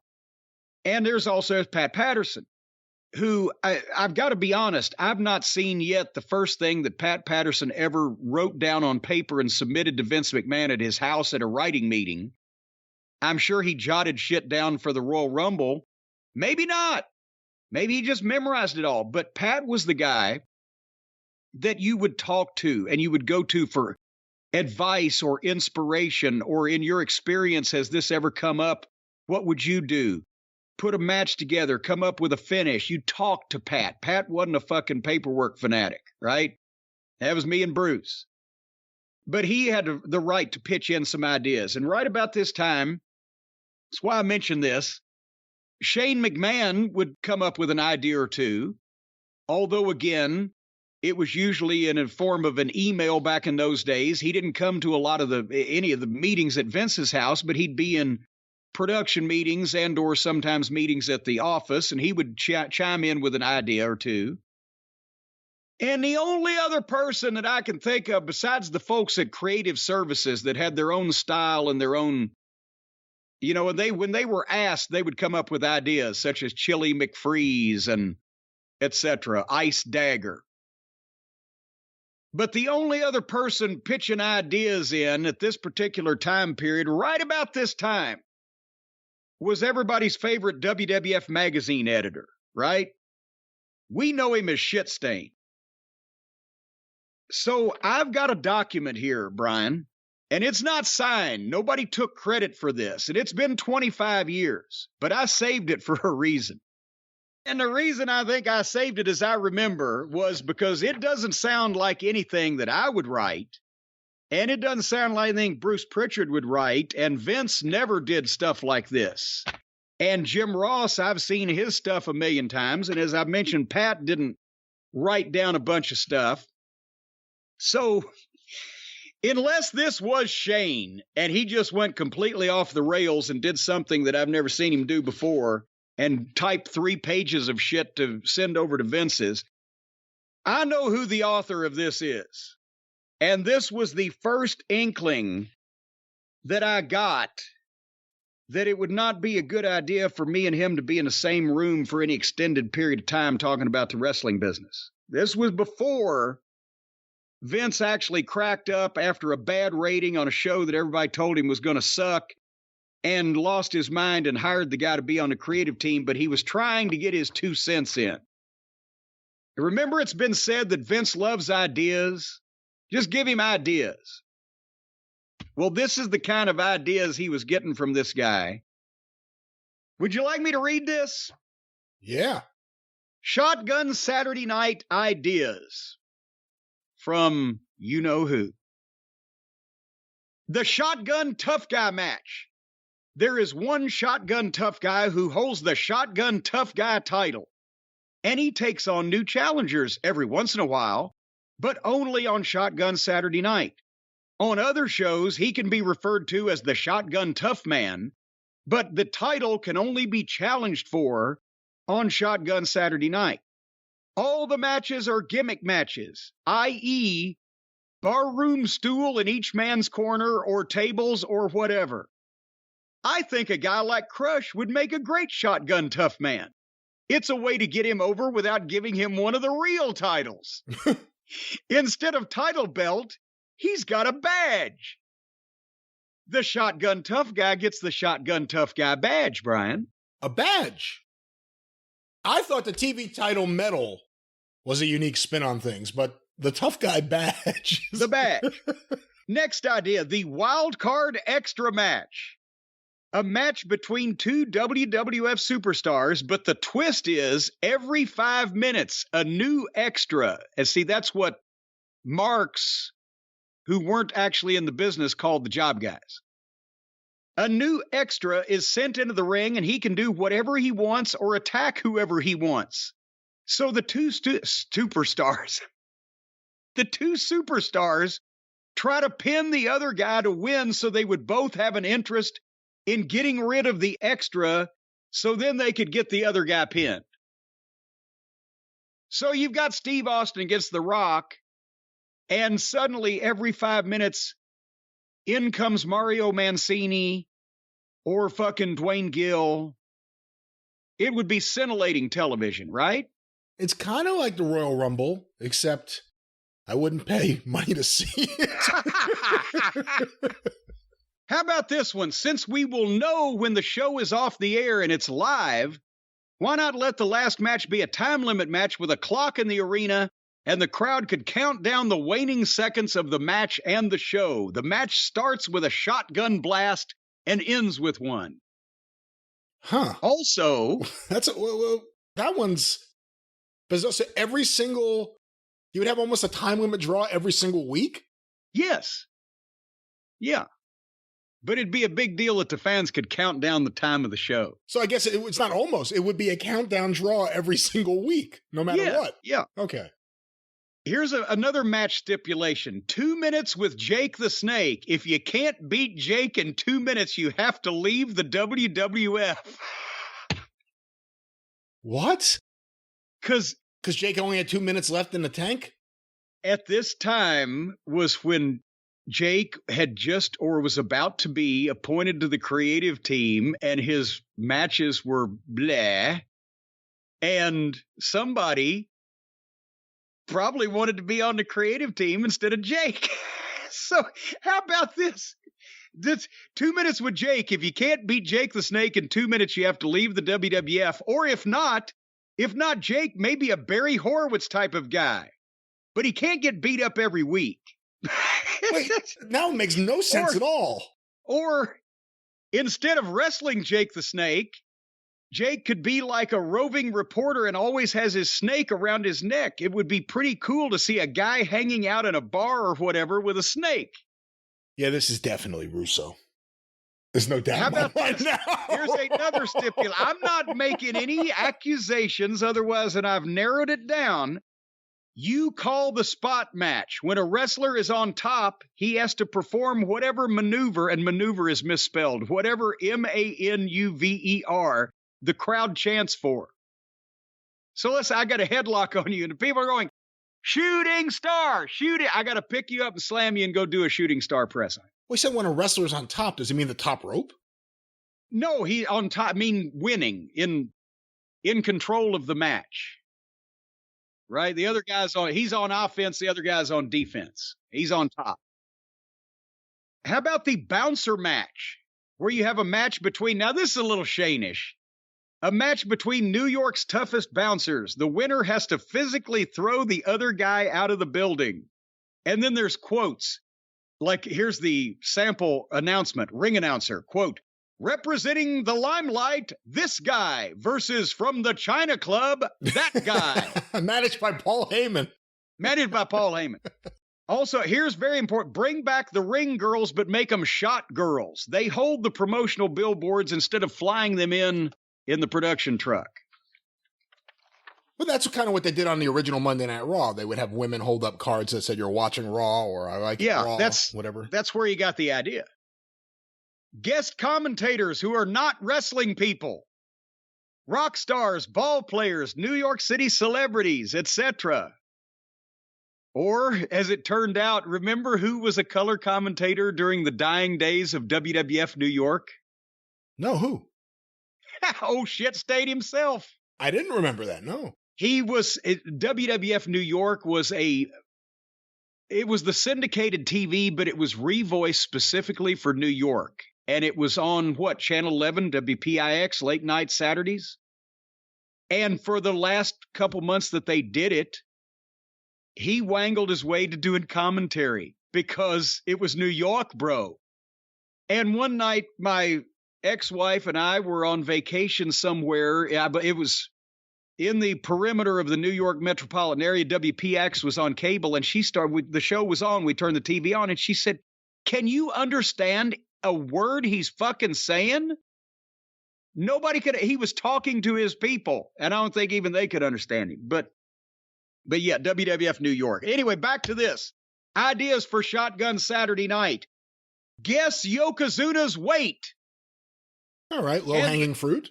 Okay, but he couldn't stop there. By the way, this was after Survivor Series 96. Yoko couldn't get licensed in New York, and they were about to send him to Duke and or release him. But guess Yokozuna's weight, and the closest fan wins a free sushi dinner. Oh, my God. Or Yokozuna against the same weight. Put Yoko on a scale, and on the other side, put job guys on, extras as he calls them, until they equal his weight, and then you have the match. That one I don't necessarily hate. If there was a way to do it so it wasn't cheesy or anything, that's all right. And see, that is Vince McMahon's reaction, whereas all the rest of us were like, can somebody please put a fucking hollow point dum-dum bullet in this motherfucker's cranium? Vince was like, yeah, pal, give me 500 more ideas. And then he'd take one and he'd revamp it, and that's the way you do it. And that's the use he got out of this fucking more. Was this like a regular thing, the idea Vince would get a sheet with just tons of ideas? No, this was not. This was, again, there was a small group of people that were either encouraged or allowed to send stuff like this that he would give to us in the writing meetings. Unsolicited. If he asked creative services for names or whatever, you'd get that, but only a few people. This is the shit from the guy he ended up liking. Flashlight match. Everyone in the bar has flashlights, and that's the only lighting. That's the only lighting for the match. Everybody in the bar, because this guy also, besides the fact he'd never done wrestling, he'd never done television. That's another thing he'd never done. Wrestling, television, and a fucking female human. Things he'd never done. We did on cameras when he was doing the WWF New York voiceovers. Yeah, if you were on syndicated, you'd go down during one of the matches before they started taping Raw, and they would tape the match that was going on syndication and shoot you at the fucking desk to prove you were there, and then you'd voice the rest of it in post in the studio, right?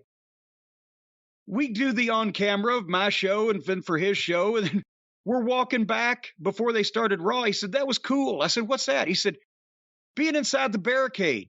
What? I've never been inside the barricade while a match was going on. This was a motherfucker that was just appointed to the writing team and is doing color commentary. Next. a segment that's a takeoff on Weekend Update. Have someone like the King report on actual news from that day and week and report it with a WWF twist. Like what he did with Tiny Tim, but it should be all bizarre news stories.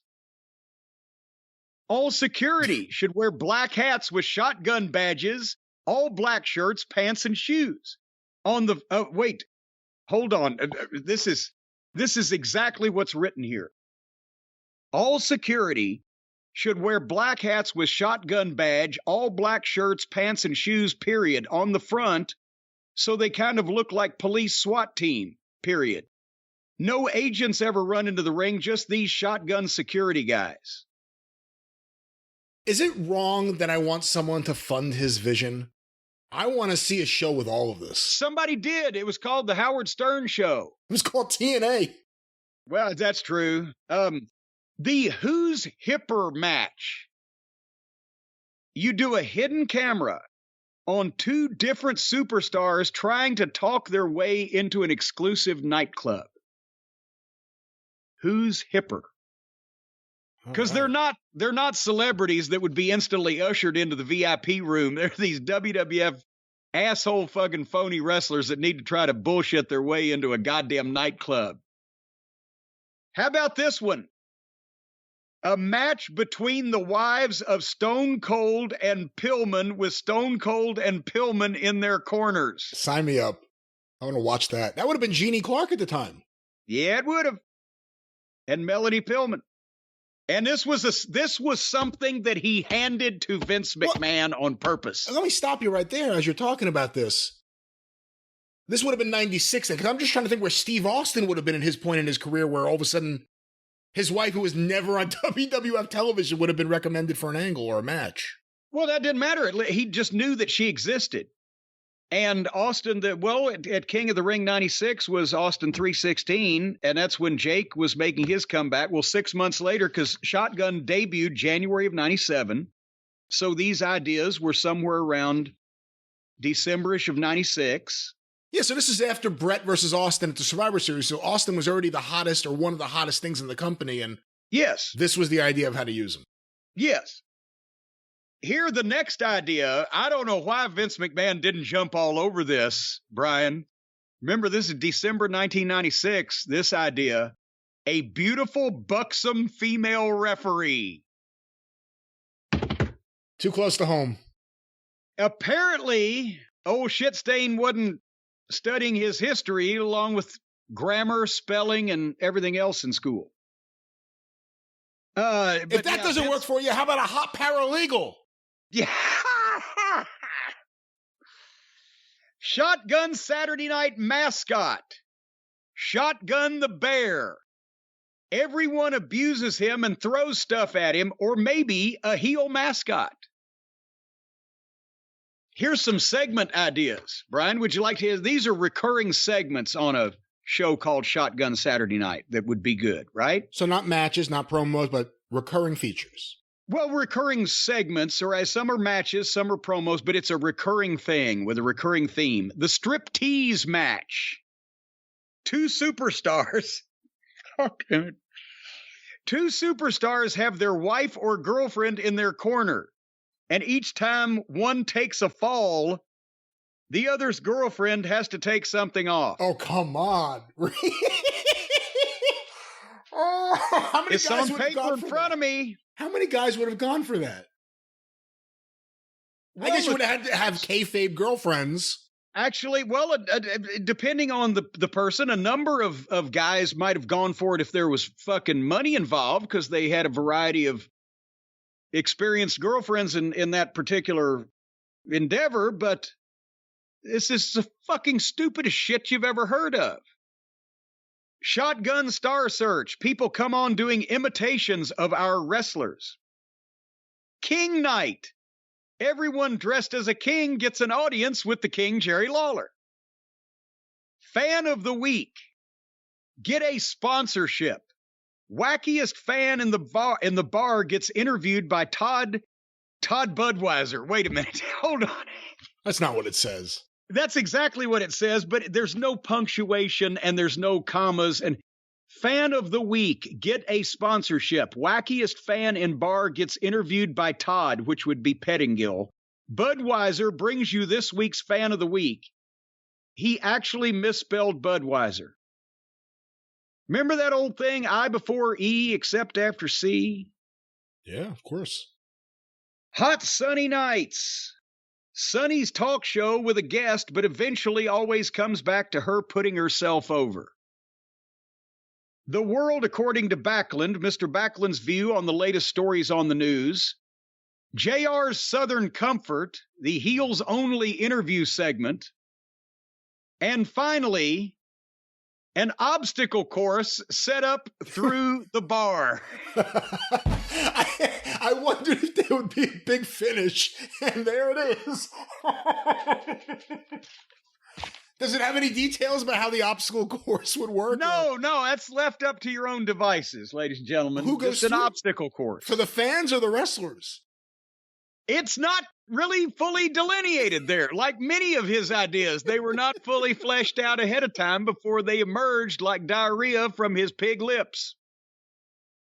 That's the kind of shit that we had to put up with. That is not only the grammar and the punctuation, but the quality of the ideas and the fucking nonsense and the silliness. And it was like talking to a fucking misbehaving child. But Vince loved ideas because he would take one of those inane. That's the way all of the ideas that I ever saw dipshit have got started. And Vince McMahon would take one of them and translate it into English and put it in its proper order and then say, okay, do this. Which was even more dangerous, because then you let Vince McMahon interpret the fever dreams of a fucking maniac. But there you have it. Shotgun Saturday night. Is it harder for someone like you, or in the position you would have been in, to shoot down? I mean, it's one thing to shoot down one bad idea, but when you have like a whole sheet of nothing but bad ideas coming at you, is it harder to put up with because barrage? I didn't have any patience. Bruce was friendlier with him from the start.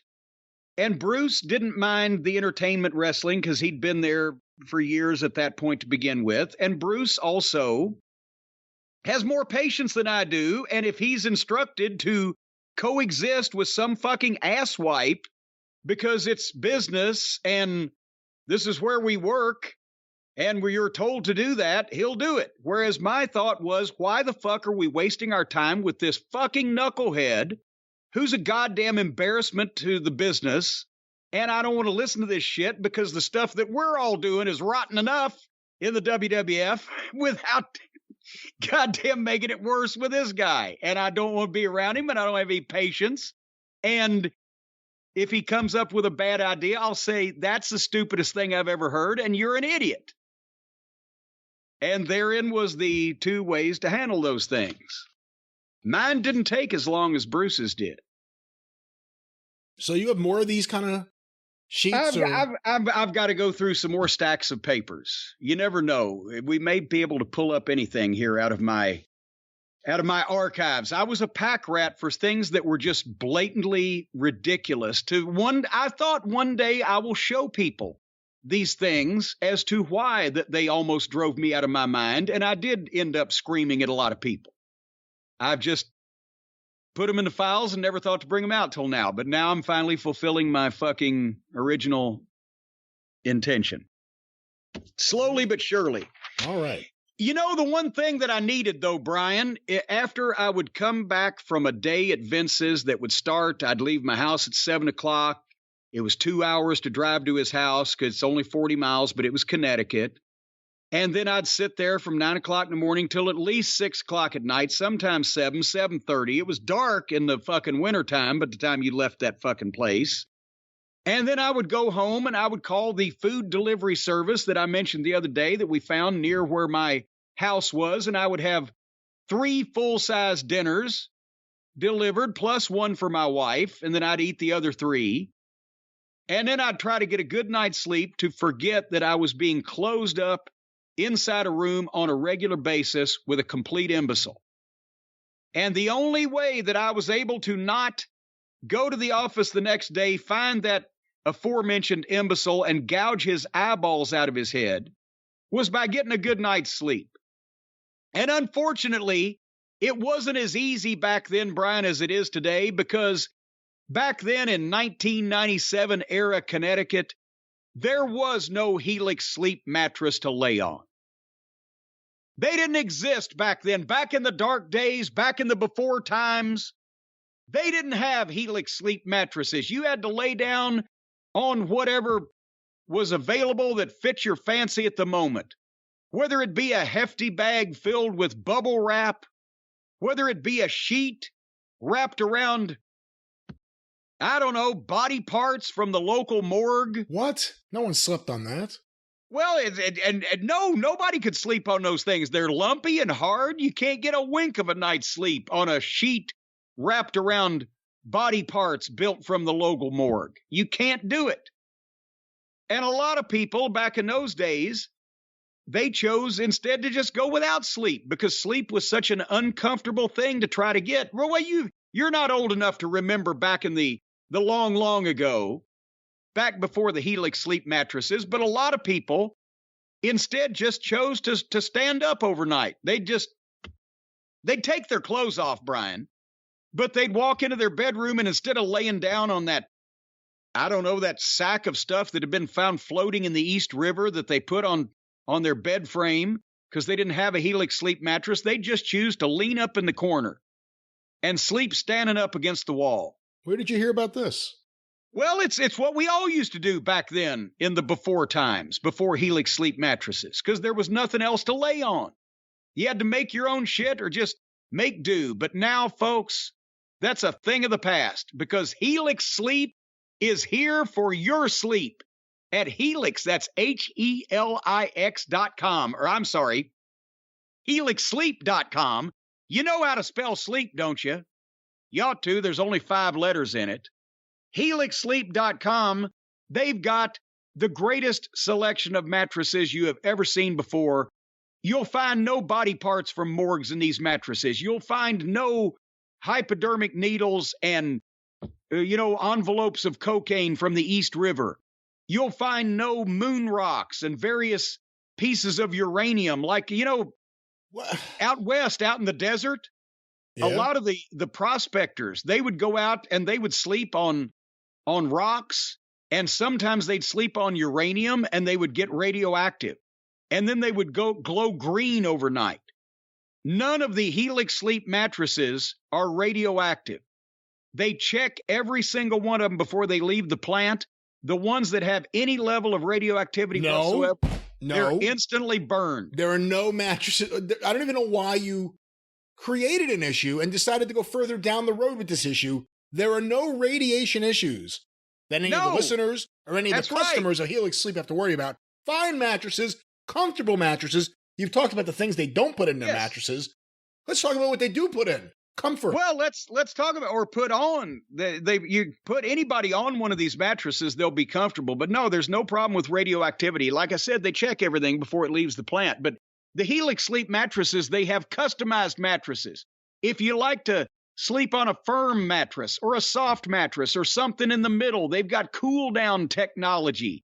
If you sleep hot and you wake up in like a pool of sweat that's more like a puddle of piss around your neck and around your crotch, and you're just laying in this warm, tepid water that tastes slightly salty, and you're wondering, did I alleviate myself in the bed while I was sleeping because I was having a dream about taking a big piss? What could have, or is this just sweat, just disgusting sweat that I'm laying in that's salty and filled with stench? That's because you've got a mattress that you sweat on. When you get one of these cool down mattresses, well, you'll be as dry as a nun's twat. So they've got mattresses for whatever your individual sleep preferences are over at HelixSleep.com. And if you use the code /JCE, that's HelixSleep.com/JCE, you'll get up to $200 off all mattress orders and 2 free pillows. For our listeners only, that's HelixSleep.com/JCE. They've got over 12,000 5-star reviews.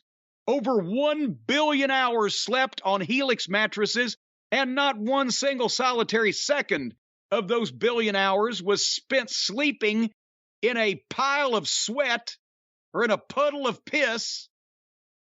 And none of those mattresses were radioactive. You can take that to the bank.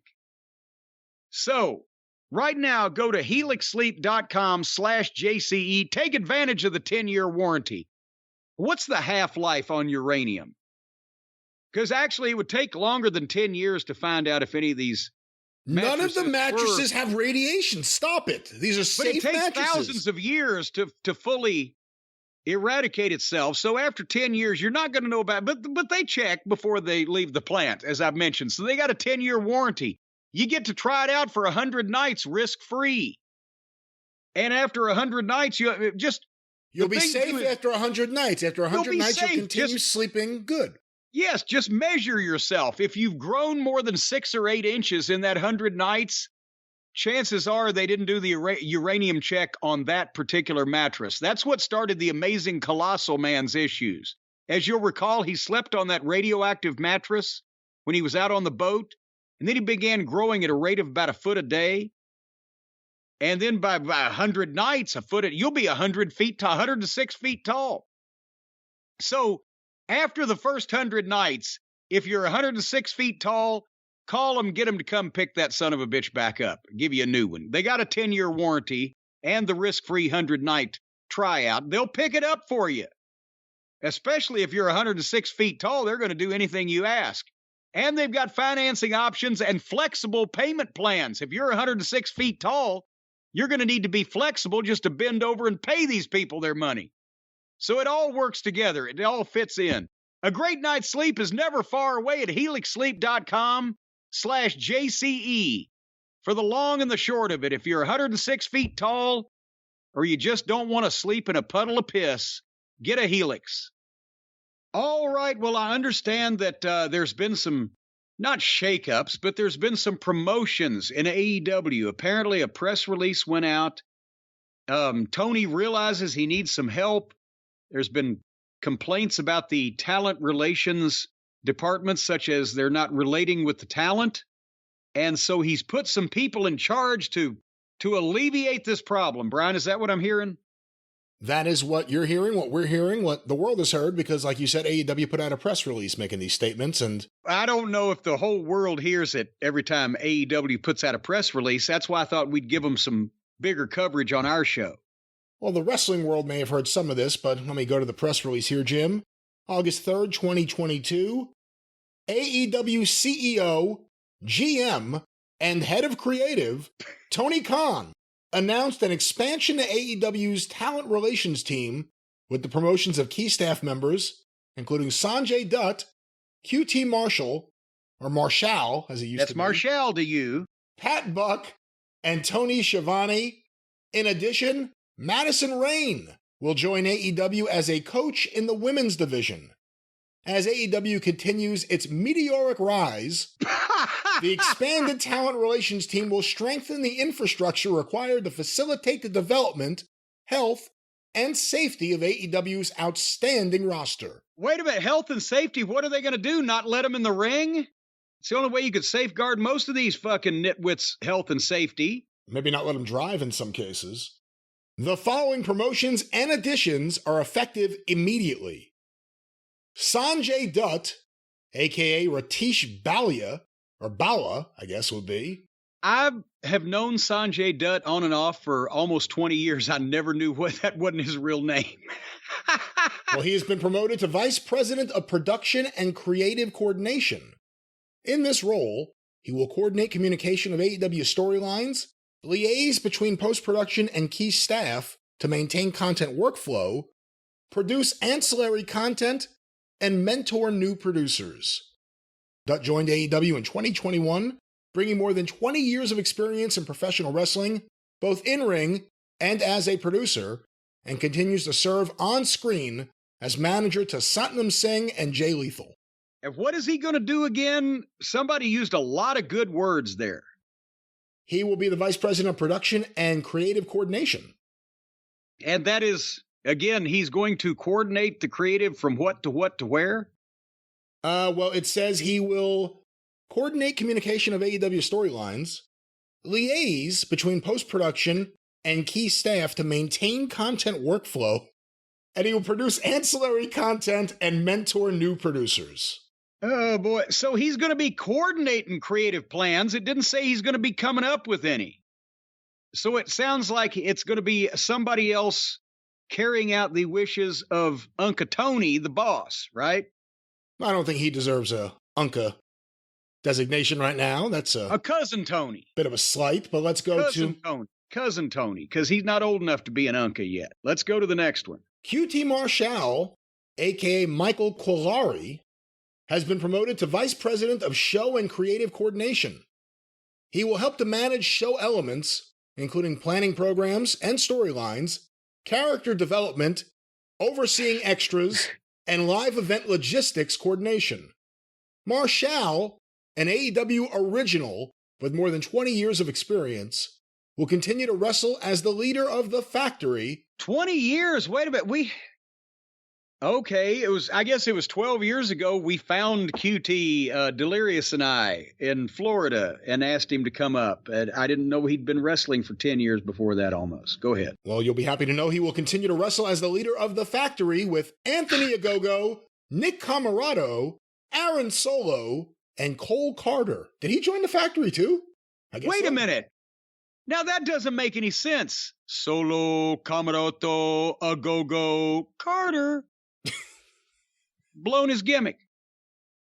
So we got Sanjay and Ken. Let me say this. Sanjay, I've known, as I said, for almost 20 years.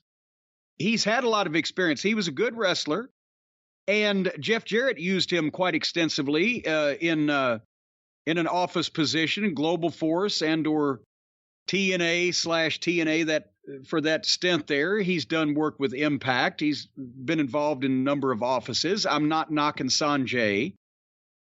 QT, I like QT. I haven't seen him in 10 years, but he outed himself as being the guy that was really pleased and just pleased as punch that he was able to be allowed to time the show for Tony Khan back a number of months ago. Who else is on this promotion roster? Well, here's another one, and I think this is actually probably a pretty good move here. Pat Buck, a.k.a. Pat Buckridge, has been promoted to Vice President of Talent Development. In this position, he will liaise with talent and production, oversee all coaches, provide input on matches and promos, and lead the talent relations team.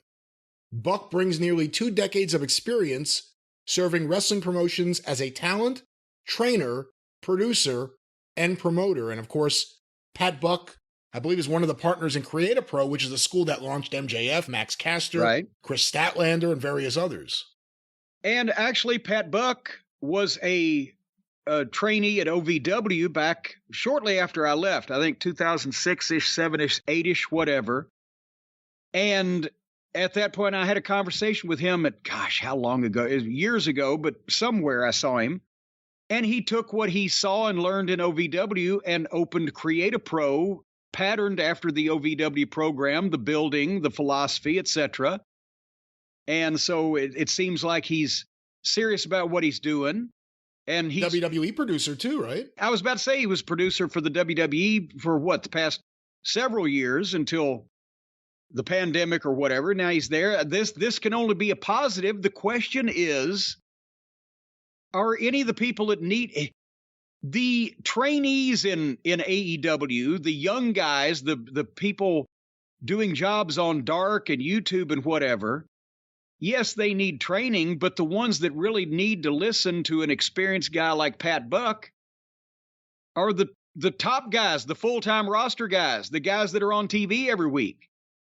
And the question becomes, will they listen to Pat Buck when they think they're already doing good because they're on television? They've been rewarded for subpar performance with being put on in spots on television. So are they going to actually learn anything at that point, or are they going to think that they're already just swell?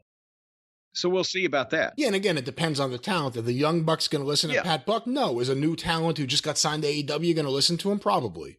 Yeah, but the problem is the top talent needs to be the one listening because they're the ones stinking the fucking show up. The poor job guys are just doing what they're told. Well, some of those people are a lost cause, but here's another name on this list.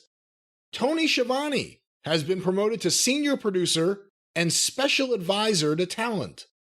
In this capacity, he will work directly with talent as part of the talent relations team. Schiavone is one of AEW's most tenured members and has nearly 40 years of experience with an iconic voice that has guided fans through professional wrestling's most incredible moments. Actually, being fair, he has 20 years of experience with a 20-year gap in the middle. Just to be fair.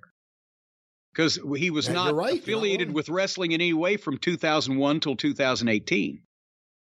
So, or was it 17? Well, give or take.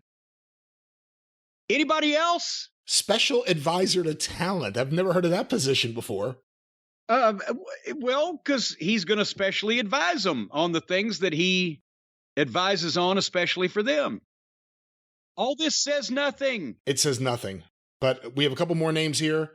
Madison Rayne, a.k.a. Ashley Nicole Lomberger, will join AEW as a coach in the women's division and kick off her new role tonight in her hometown of Columbus, Ohio.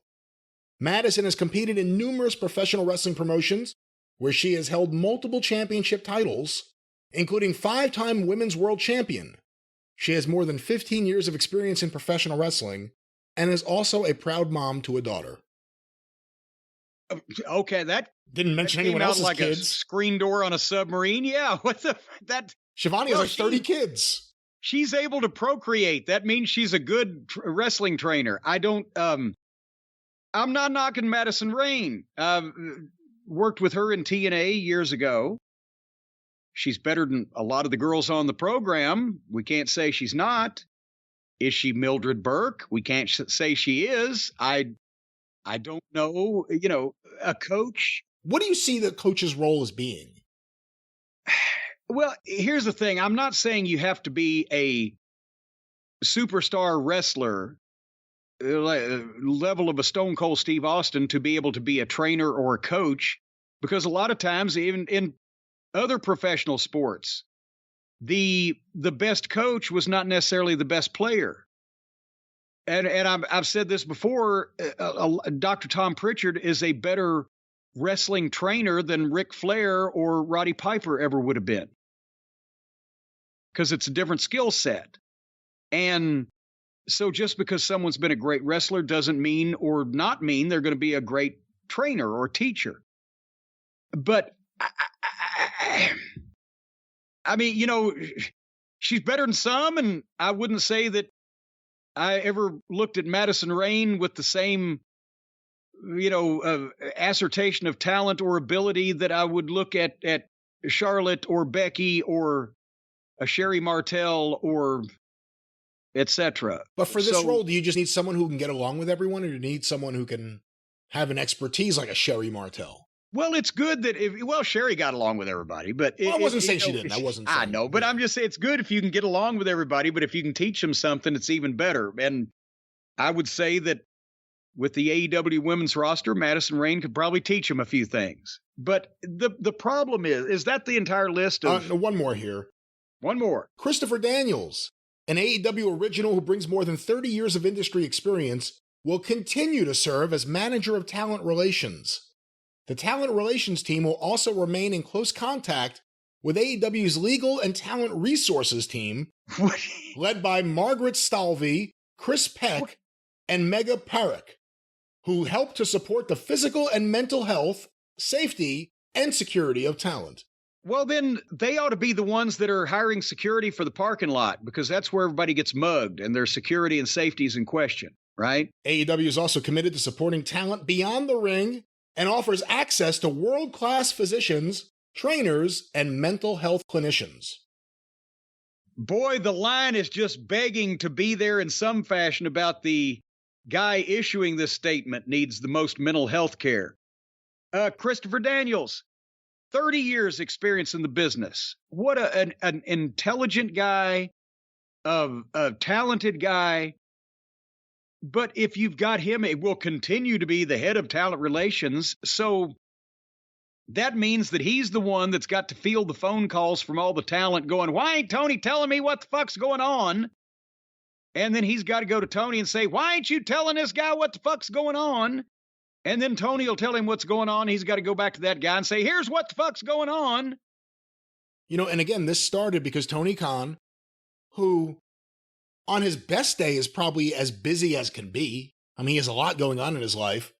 There have been stories, and we were probably, if we weren't the first, we had to be close to it.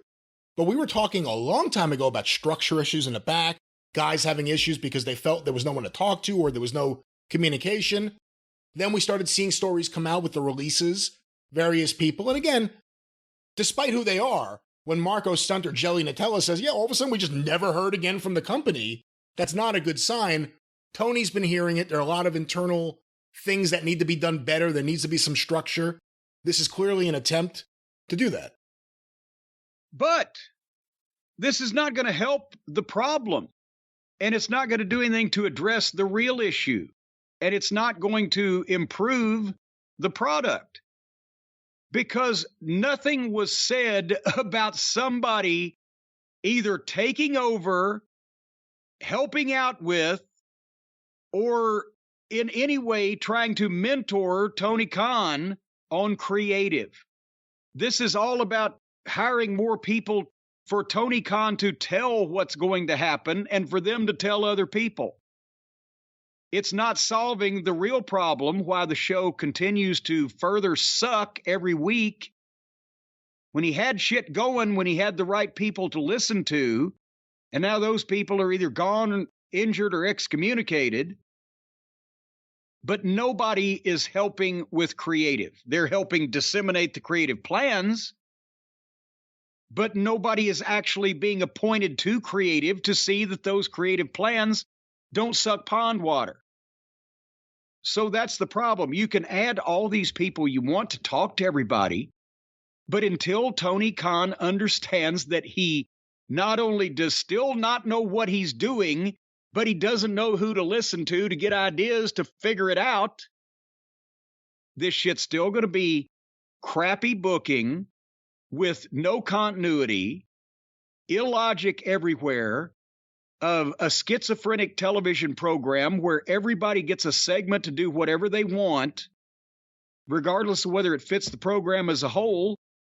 And the main money-drawing aspect of the company, besides the fact that they've lucked into an audience that's going to support whatever they do, regardless of how it sucks, but they can't increase that audience because they've found all the people that fit that description.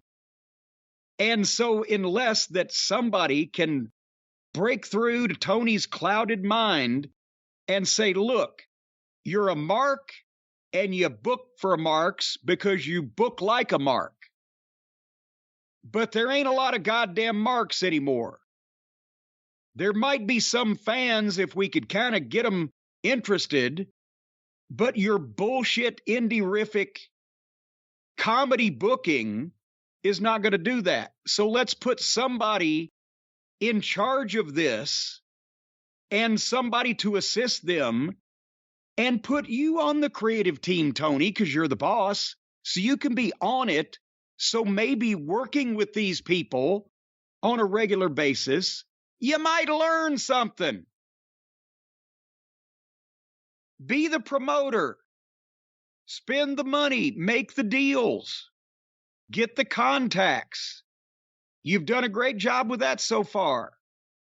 I've never seen worse booking since the initial run of the guy that just wrote those Shotgun Saturday Night ideas.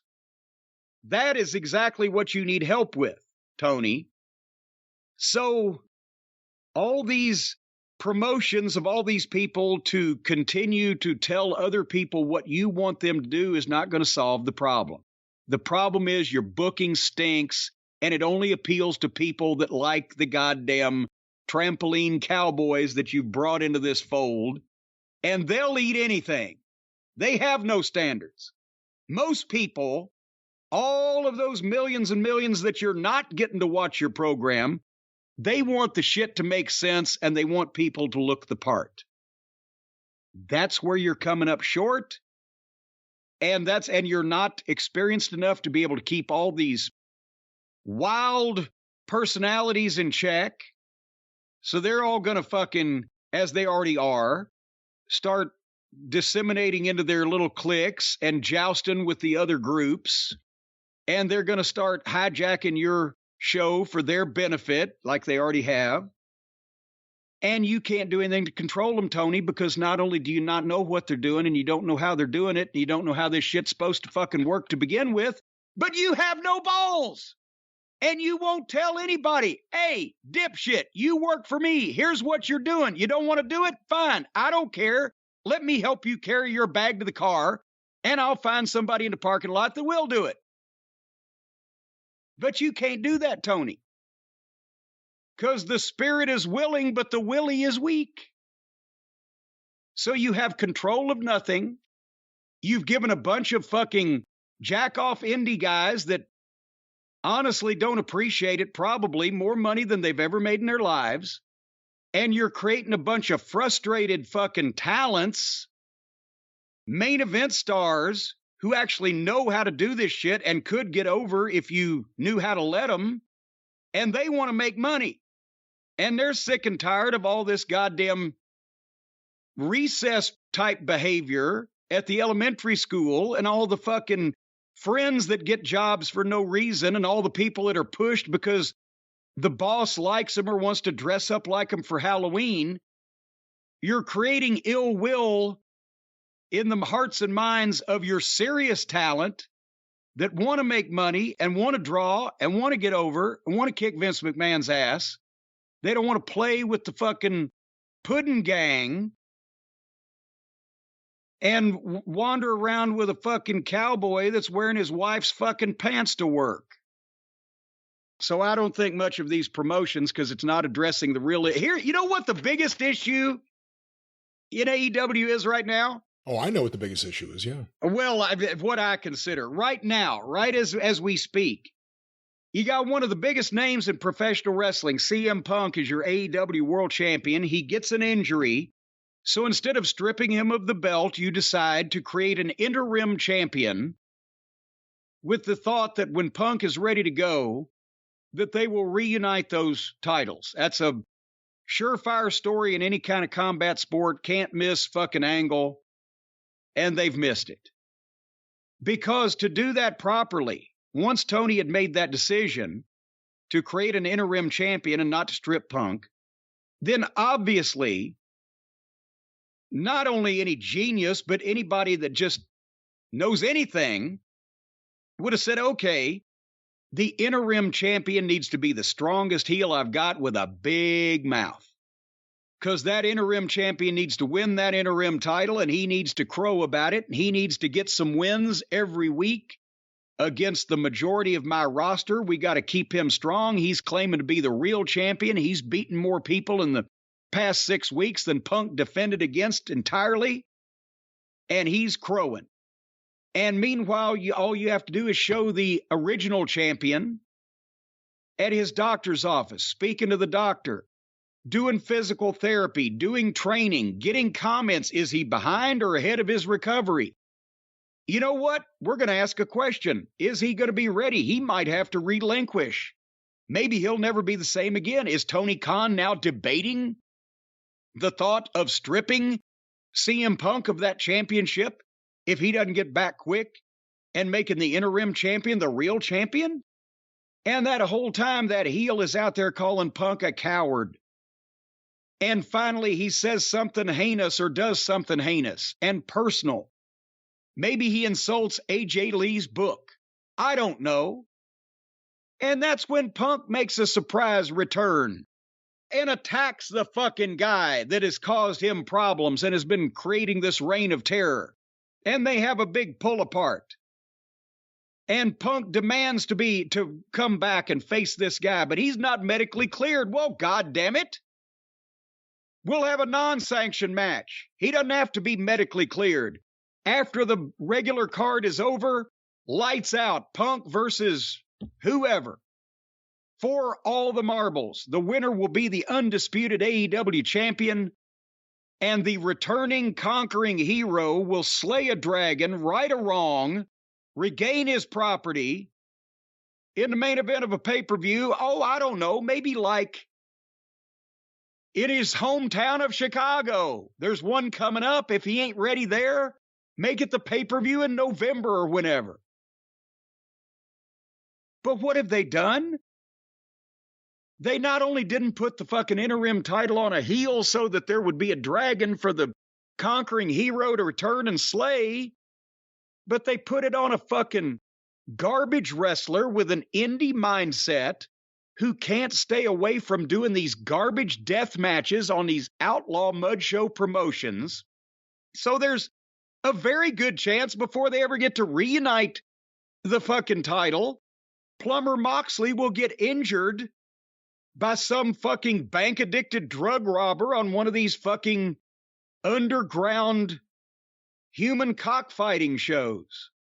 Or he's a babyface. That's the other problem. Well, or if he makes it, then he's a babyface, allegedly. And some of those people actually like that kind of thing. For a fucking balding, physically unimpressive, lack of athletic ability fucking goofball with some kind of brain damage that he likes garbage wrestling, he'll be the champion. But so you're splitting the audience. Who are they going to cheer for? Who's in the right? Who's being taken advantage of? The fucking whole presentation is completely off and has been. That's just one example. That's where you're drawing your money in the company. That's not, oh golly, Daniel Garcia had a wonderful match against QT on Rampage. This is millions of dollars. This is pay-per-view buys. This is tickets in NBA arenas. That's what's wrapped up with Punk and the AEW title. And he's botched this too. People should be already clamoring for Punk to return and kick the shit out of somebody that's impersonating him and claiming to be the champion when they're not really. Have you heard anybody say that? No. Every time that the fans get somebody hot, Tony Khan, either his natural instincts send him on a left turn every time, or the people in his company that are not professional enough to care about his business and instead just care about their reputation, give him bad advice. Bryan Danielson's becoming the best single heel in wrestling. Let's put him in a group with the fucking plumber and a rookie and hide him and never let him speak. MJF, the most talked about wrestler in the world before he did the pipe bomb promo, fire me you fucking Mark.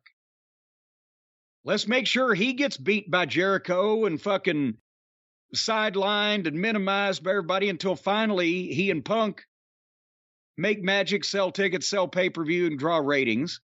What about FTR? The fans are cheering them as the greatest tag team in wrestling.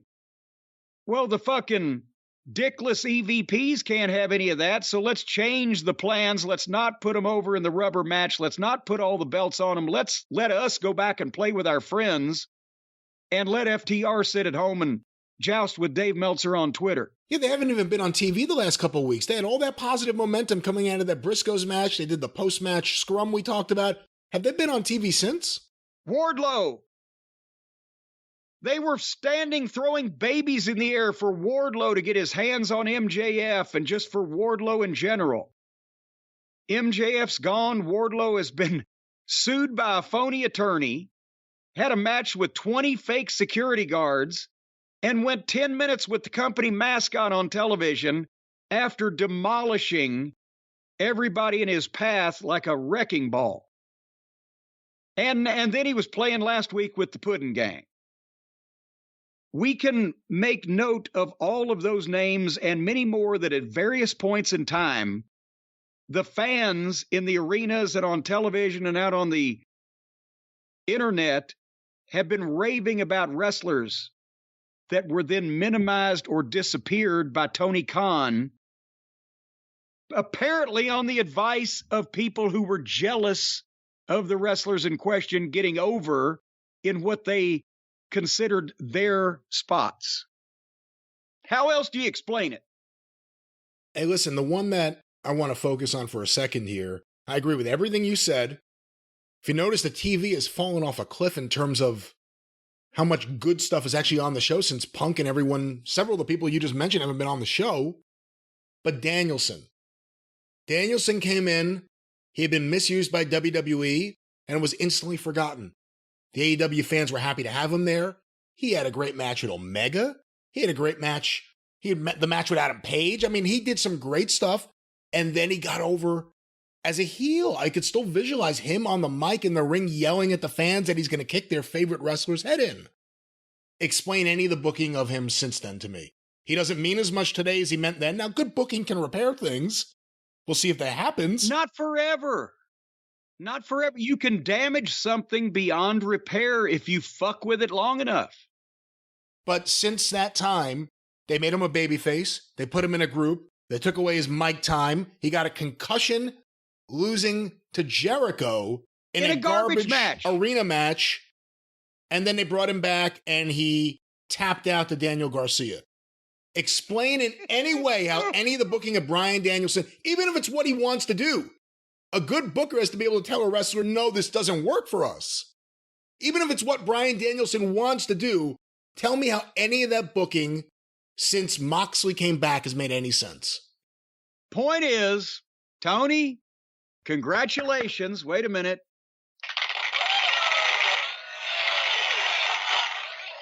Kudos to your promotions there. Now actually put people in charge of the shit they need to be in charge of, that it would help the company instead of just not hurt anybody's feelings because now somebody's talking to them. I'd rather have somebody completely ignore me than tell me they wanted me to do some bullshit that I know is shit. Just ignore my ass. I'll be over here in the corner hiding from you so everybody else can get some on them, and I'll stay clean over here. All right. It's, I'll tell you, Brian, sometimes it just makes me want to just take a cross-country trip. Just get in my car and just drive. Really? I'm surprised to hear that. Just drive away from humans, away from wrestling, away from the hustle and bustle of life, and just get in my car and just drive down the road. Maybe go out Route 66, something like that. Get my kicks on Route 66. The problem I'd have? No. As soon as I'd get in the car, I'd drive 60 miles down the road and I'd blow a thermostat or something like that. And I'd have to fix my car. But fortunately, folks, we know where you go in order to fix your car, no matter what's wrong with it, our friends at RockAuto.com. Now, just say, for example, a guy walked in. Actually, he didn't walk in the other day because they don't have a brick and mortar store. We've mentioned this.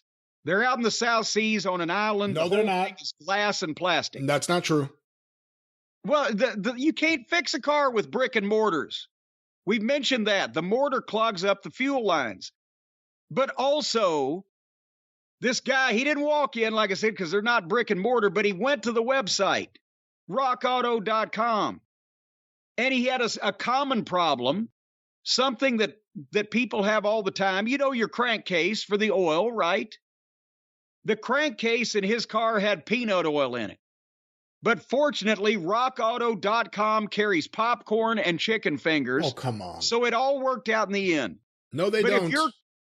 Well, I thought they had everything your car or truck would ever need. I don't believe your car or truck needs popcorn or chicken fingers. I have eaten chicken fingers in my car on hundreds of occasions. You need the chicken fingers. Your car doesn't need the chicken fingers. Well, the car needs them if I'm going to eat them in the car. If folks, regardless of what you want to eat in your car, rockauto.com, if they don't carry the food, they'll at least carry some implements you can set it on fire with. There's a lot of things at rockauto.com that are flammable. And whether you can set them on fire or they just catch on fire naturally. Sometimes they explode just right out. But they've got all kinds of stuff. If you want to find some shit that you can blow the shit out of stuff with. See, this is the problem. I took a bite of something and I couldn't interrupt you to stop you as you started building up whatever it is you're doing here.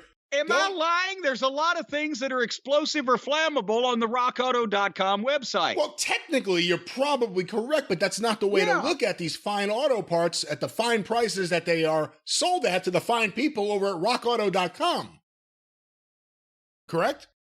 I don't know. I lost the way you phrased that, so I don't know whether to answer it yes or no. But I'll tell you what, folks. Whether it's engine control modules, brake parts, tail lamps, motor oil, sticks of dynamite, hand grenades, or just flammable liquids of every kind and type. They've got thin flammable liquid. They have thick, viscous flammable liquid. They got stuff you can set fire to, and it'll turn all kinds of colors. When Jim talks about setting fire, he's talking about starting your engine, igniting the engine, and of course the fuse that will propel your car. Nothing nefarious, nothing scary, nothing to be afraid of. The usual combustion that propels you along your day. Yes, it's an internal combustion engine. So every time that you start the engine, something technically does blow up. It explodes, and that ignites the whole thing. So the trick is to try to keep the explosion beneath the hood of your car or truck instead of having it come and break the boundaries of that, and then fireballs begin leaping up in the air. And then, but RockAuto.com does carry fire extinguishers and foaming type of apparatuses and things, blankets that you can throw over a fire.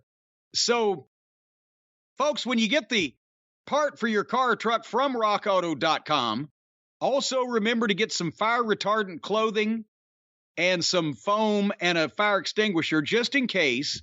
So when you combust all these elements, you got to think about safety. But anyway, they've got an amazing selection, reliably low prices, all the parts your car or truck will ever need. And you can go to rockauto.com right now and write JCE in their How Did You Hear About Us box. And that way they'll know that we're the ones that have been talking about all of the explosive items that you can buy from rockauto.com. The catalog is unique and remarkably easy to navigate. Yes, it is. So again, whatever you need, don't pay the prices of the chain stores and the brick and mortar shops. If you want to blow up your car or truck or set something on fire. No, that's not what we're going to say, and that's not how we're going to sell this. Of course, if you want to help your car, fix up your car, repair your car, or maybe get a car part for someone you love, this is a wonderful service to use. Or if you want to put someone that you used to love but you don't anymore into one of these cars and stick a wrong part in it where when they start it up, well, you never know what could happen. Why do you always look not on the bright side of things, what would you say, on the wrong side of things? shady side. On the shady side. Let's be positive. Rock Auto is going to rock everyone's world with their auto parts. Boy, expeditions blow up sky high. That'll rock your world. But I'll tell you. My God. One way or another, these people are going to fix up your car. And that's just the last word on that. RockAuto.com. JCE in the How Did You Hear About Us box while you still have the chance before they hear this spot. All right. Well, what are you doing over there on the 605 programs this fine week, Mr. Last? Another action-packed week on the Arcadian Vanguard Podcast Network. Get information about all the shows on Twitter at Superpodcast or on Facebook, facebook.com/Arcadian Vanguard. A few notes. The latest episode of Stick to Wrestling with John McAdam is out right now. A review of SummerSlam 97, including Steve Austin's injury in that match with Owen Hart, and so much more. Hear it today at McAdamPod.com, or look for Stick to Wrestling with John McAdam wherever you find your favorite podcasts. I also want to make mention of the latest episode of the Mid-Atlantic Championship Podcast. Mike Sempervive and Roman Gomez out right now, reviewing Mid-Atlantic television from early 1983, Sergeant Slaughter, Ricky Steamboat, Roddy Piper, Ric Flair, and so much more. MidAtlanticPod.com, or look for the Mid-Atlantic Championship Podcast wherever you find your favorite podcasts. And of course, the 605 Super Podcast, The Mothership! Ooh, I like that.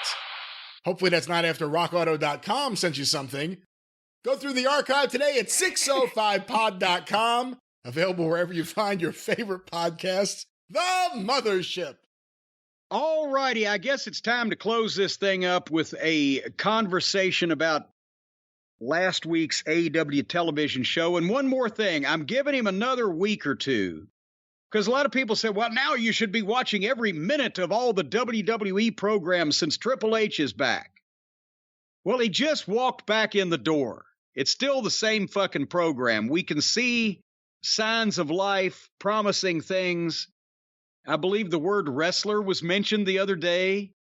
It's now a story. Cross. Yeah, that these words aren't banned anymore. Karrion Kross and Scarlett are back, and I guarantee you, obviously Triple H had the heart problem, the health problem. He wasn't in a medically induced coma. He was capable of communicating with people.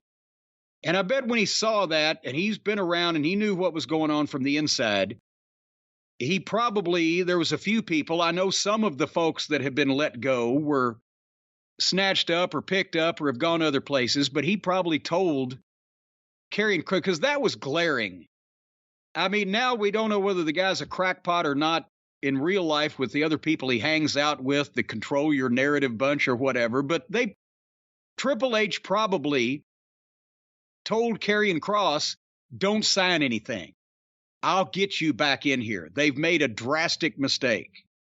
And that's probably what happened. Remember, they brought him up to the main roster, and then I think he lost to Jeff Hardy on his first night in. Yes, well, and then they took Scarlett away, and they gave him some goofy outfit, looked like, demolition costume made out of fucking some stuff you found in the janitor's closet or whatever. Considering the role that Triple H has now, how upset do you think he is that William Regal was released? Whoa! I guarantee you he's not happy about that because, again, if Tony was smart enough to be able to use Regal properly, I mean, everybody is tickled that he's out there doing color commentary for the Blackpool Combat Club.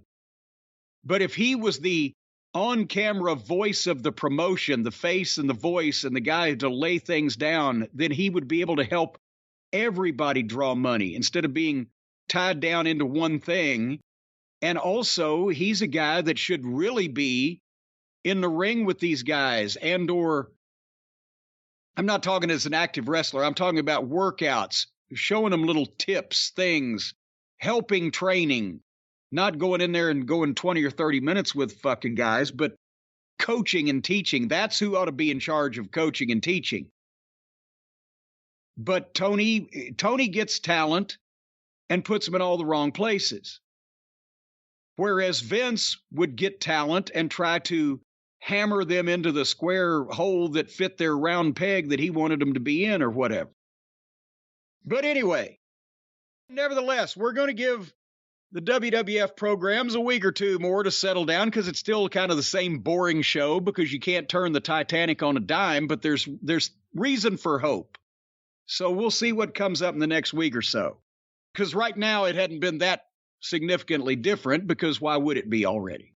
If you're Triple H, do you pull up someone from NXT or do you try to fix NXT? Do you just pull up a Braun Steiner or a Cameron Grimes or someone? Or do you leave them down there and try to fix that? Well, you don't leave Braun Steiner in NXT to fix NXT. Cameron Grimes is a great kid. He's not going to make a world of difference being brought up in any program just on his own without any help. Braun Steiner might, but you don't want to rush him and give up your future just for the sake of today, because he's still not as good as he's going to be in 6 months or a year. To be honest, they've already sabotaged NXT, and it's just been just a rotten show with rotten names of rotten talent, etc. I'd concentrate, if I was Triple H, on trying to shake up Raw and SmackDown, change the format, change the dreariness, get more action and excitement in the thing. Before you even bring up any other talent, you could certainly, anybody that's ever been in the wrestling business could write a better show than Raw and SmackDown is right now with the talent they got and in their sleep. Just change it back to a fucking wrestling show that's exciting instead of a goddamn endless parade of music and clownery and buffoonery that takes for fucking ever. That's why people zone out on it. I'm not talking about Crash TV. I'm talking about turn it into a fucking wrestling show with wrestling announcers and fucking wrestling matches and competition being the key and rivalries, personal issues amongst the guys you've got, shit that's believable. Let them come up with their own shit off the top of their head on the promos about the subject that you have delineated for them, instead of these droning, mindless, monotone, scripted recitations. Put some life in the fucking thing. Change the format up. Don't have people go into the ring and you don't see them again for 15 minutes. That's what I'd do first if I was him. And anybody, it wouldn't be hard. Anybody could take the same talent that they've got now and write a better wrestling show if they had any experience in the wrestling business. Just whatever this that they're doing now is just way past boring and stale. Anyway, that's Triple H and the WWE. Speaking of boring and stale over on the other side of the street, I wouldn't go into any detail on this show because it wasn't really worth it, except I'm gobsmacked at what was shown. And it's amazing that just the loss or absence of a couple of guys can do this. I'm not talking about all the people that are injured. I'm just talking about the people that were carrying this program and were doing the good stuff. The opening match, and this was Wednesday night, August 3rd, the opening match on AEW was Jay Lethal versus Pockets. The wrestling war is up for grabs, and the first thing that we see on this national cable television show is a fucking bland, unimpressive parking lot attendant walk into the ring, playing Jefferson Starship from 30 years ago. People say I'm behind the times. Well, no, it's a little bit older than that. Actually, no. Jane, you playing again? That's 40 years. Imagine that. How time flies. And here's Jay Lethal, one of the most underutilized talents on the roster, who can perform, who can talk, who's a quality human being, who's never going to get you any bad publicity, who doesn't try to fucking cut other people's nuts off. What? That's one big issue with Jay Lethal, is the fact that he does have a lot of negative publicity around him. And that's what causes a lot of people to... But not for anything actually legitimate, for the ravings of a bunch of fucking lunatic women. Well, I don't know that. I just know that women made accusations about it. I never heard any end to it, but I mean, that's still out there. So whenever Jay Lethal... I heard two women made accusations, and both of them could fucking have a staff of psychiatrists retiring on just their cases. So as far as I'm concerned, fuck anybody says anything bad about Jay Lethal. How's that? If you say anything bad about Jay Lethal, you're a racist. How's that? The point is, he doesn't have any bad habits. He doesn't have any substance abuse issues. He's not going to go out and fucking drive drunk and get in the newspapers. He's not going to go out and be busted for fucking drug possession. He's not going to go out and goddamn wrestle the Invisible Man or a 6-year-old child. He's a competent professional. He's experienced. And he's never, as a matter of fact, he was the model employee in Ring of Honor. If you wanted somebody to do an appearance at a children's hospital or a local television affiliate or a sponsor's location of business, the entire locker room ought to be embarrassed that this was done on television and pissed off that they're breaking their bodies for a guy that doesn't take his own business seriously. Before you get to the match, if I could ask you a question. I'm not going to get to the match. I didn't watch it. It was involved Pockets. I'm not going to, I'm talking about the insult to his locker room, the insult to his business, and the insult to his television program, that every week, just because he wants to dress up like this fucking clown for Halloween, that Tony Khan will subject us to looking at this fucking guy. to the detriment of everybody involved in his business because he's a mascot. He's a favorite. What were you going to say? And by the way, on that topic, it is interesting and I would guess somewhat coincidental, only coincidental, that when the guys left the show that made the show good and the show started going in a weird direction, sometimes directionless, sometimes just filled with random New Japan wrestlers, that's right when he came back onto the scene. And I know he hasn't started every show, but he started several, it feels like, recently. Like, the first thing you see is him and Chuck Taylor and fucking Trent. Well, because the thing, they're trying to keep the Big Bang Theory viewers, and the Big Bang Theory has a lot of women viewers, and apparently they've decided through their research that women who don't like wrestling but watch the Big Bang Theory will stick around to watch someone make fun of the wrestling they don't like, so they'll laugh at it before they switch the channel to the show they actually want to watch. That is the theory for opening the show with pockets. So, but you know, hey, here's the thing. I just need to open a steakhouse for vegetarians. Did you see the post-match? I'm getting to that. So Lethal won the match, of course. They're not that crazy, but he came out worse for it because it placed him as a comedy preliminary guy in people's minds. I was surprised. And then I was surprised that Tony actually had Jay Lethal go over. Well, I am too, but not with what happened next, because they've got to sacrifice Jay Lethal to somebody else. Because Lethal called out Wardlow. And as he called out Wardlow, he and Sanjay and old Zippy, the giant pinhead, start getting more heat on pockets. And here comes the Puddin' Gang. The Puddin' Gang to like they're going to make a save. And then Wardlow. And the heels bail out. And Sanjay agrees that next week, or at Battle of the Belts, rather, it'll be Jay Lethal versus Wardlow. And that's going to be a good match, but with this build-up, again, they worked so hard. They all worked so hard. Wardlow becomes a phenomenon.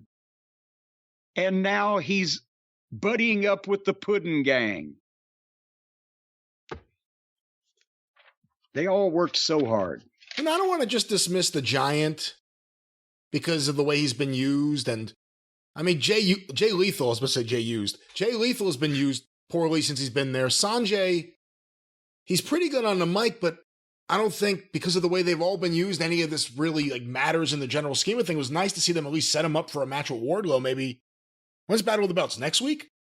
No, tonight. Oh, is it? Fuck! I was gonna say at least it gives him a week to build up the match. It doesn't even do that. No, they announced it for 4 days ahead of time. They announced for 4 days ahead of time, but I don't know. I mean, the Giant hasn't been awful. He hasn't been as bad as Omos in his limited interactions with different things. No, but that's even worse. They just brought him out and started showing him. They've had him interacting with silliness and. I was shocked that Jay Lethal won this match based on the way Tony uses Orange Cassidy, especially lately. I mean, it makes sense. Obviously, you're building up to the Wardlow. We didn't know that yet, but the fact that he pinned Orange Cassidy, I was blown away. I said, wow, they really are going to use Jay Lethal. When they get serious about their business, there won't be any Orange Cassidy on the television program if they ever get serious.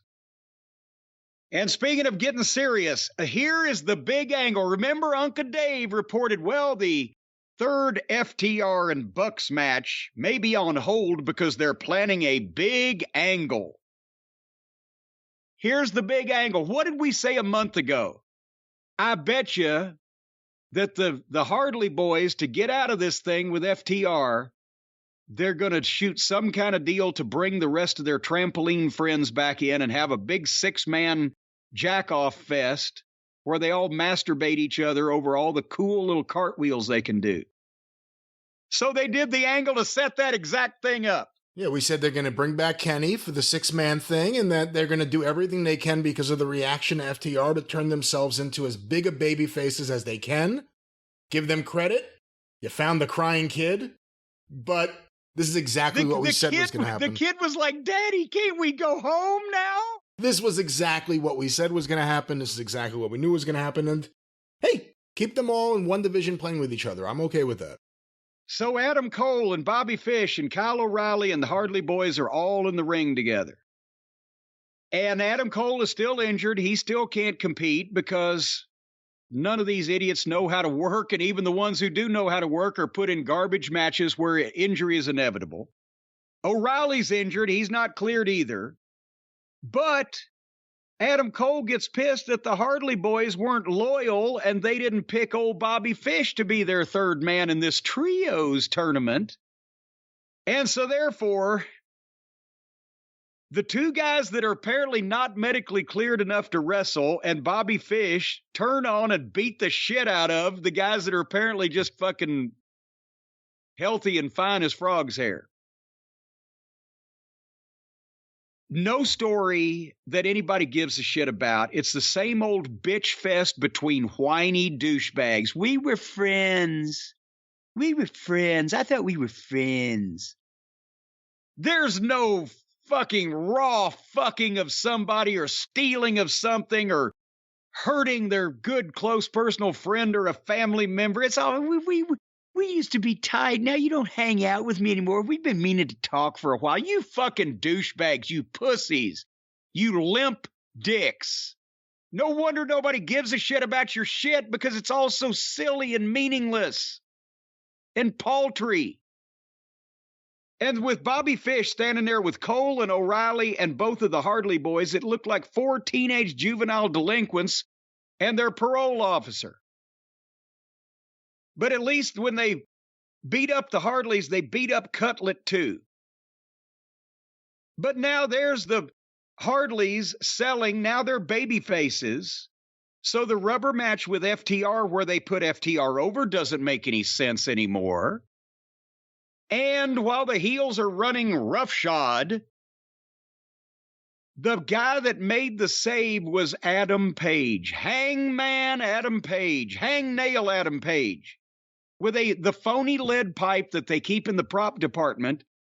And he came out to the ring wearing a wife beater and his wife's blue jeans. Did you see those pants? They had embroidered butterflies. I think a cowboy, I'm thinking of Terry Funk riding the range at the Double Cross Ranch. I'm thinking of the flaming branding iron. I'm thinking of the bulldog headlock of Cowboy Bob Ellis. I'm thinking of people that ride horses and ride the range. Cowboy Bill Watts. And here comes Hangnail Adam Page in his wife's pants. So that was that angle. Everything we said was going to come to pass came to pass.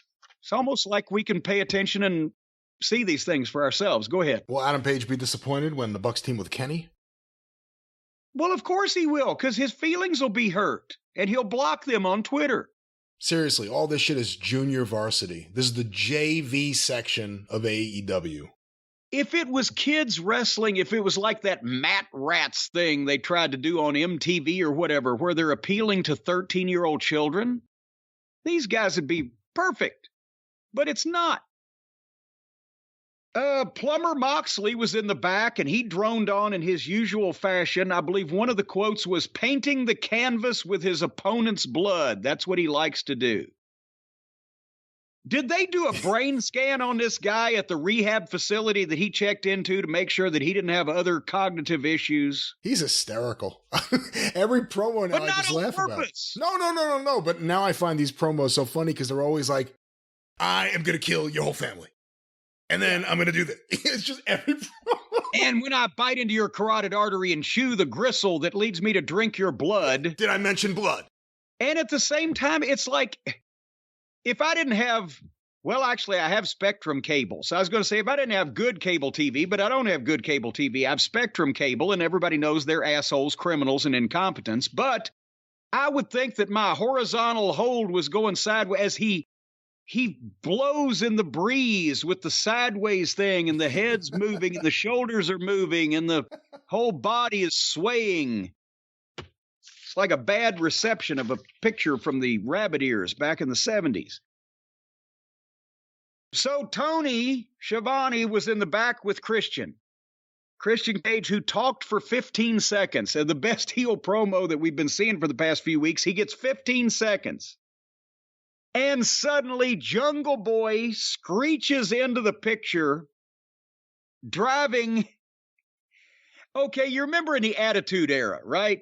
Maybe you're having an interview with The Rock backstage in one of these big buildings, and then suddenly here comes a fucking limousine or some kind of jacked up monster truck or some kind of striking vehicle, screeching to a halt, and out jumps Steve Austin and they go to town or whatever. Well, in this case, Christian talks to Tony for 15 seconds, and here comes a vehicle screeching in. It's Jungle Boy in a mid-sized dollar rental car. And he jumps out, and security immediately is there. Apparently, security is there until the fight actually starts. And then they run off because they don't want anything to do with it. But since the fight didn't really start, the security were able to hold Jungle Boy back. I don't care. Britt Baker and Jamie Hayter wrestled Thunder Rosa and Tony Storm, or Thunderstorm and Tony Rosa. Wait a minute, Tony Rosa, was that the partner of Donna Cristantello back in the 70s? Maybe Donna Cristantello and Tony Rosa were. So the heels won this match. What were your comments about it? Did you watch any of this match? Not a goddamn second. I wish you would have, because these are actually 4 of the higher tier AEW women's wrestlers, so it's worth watching this.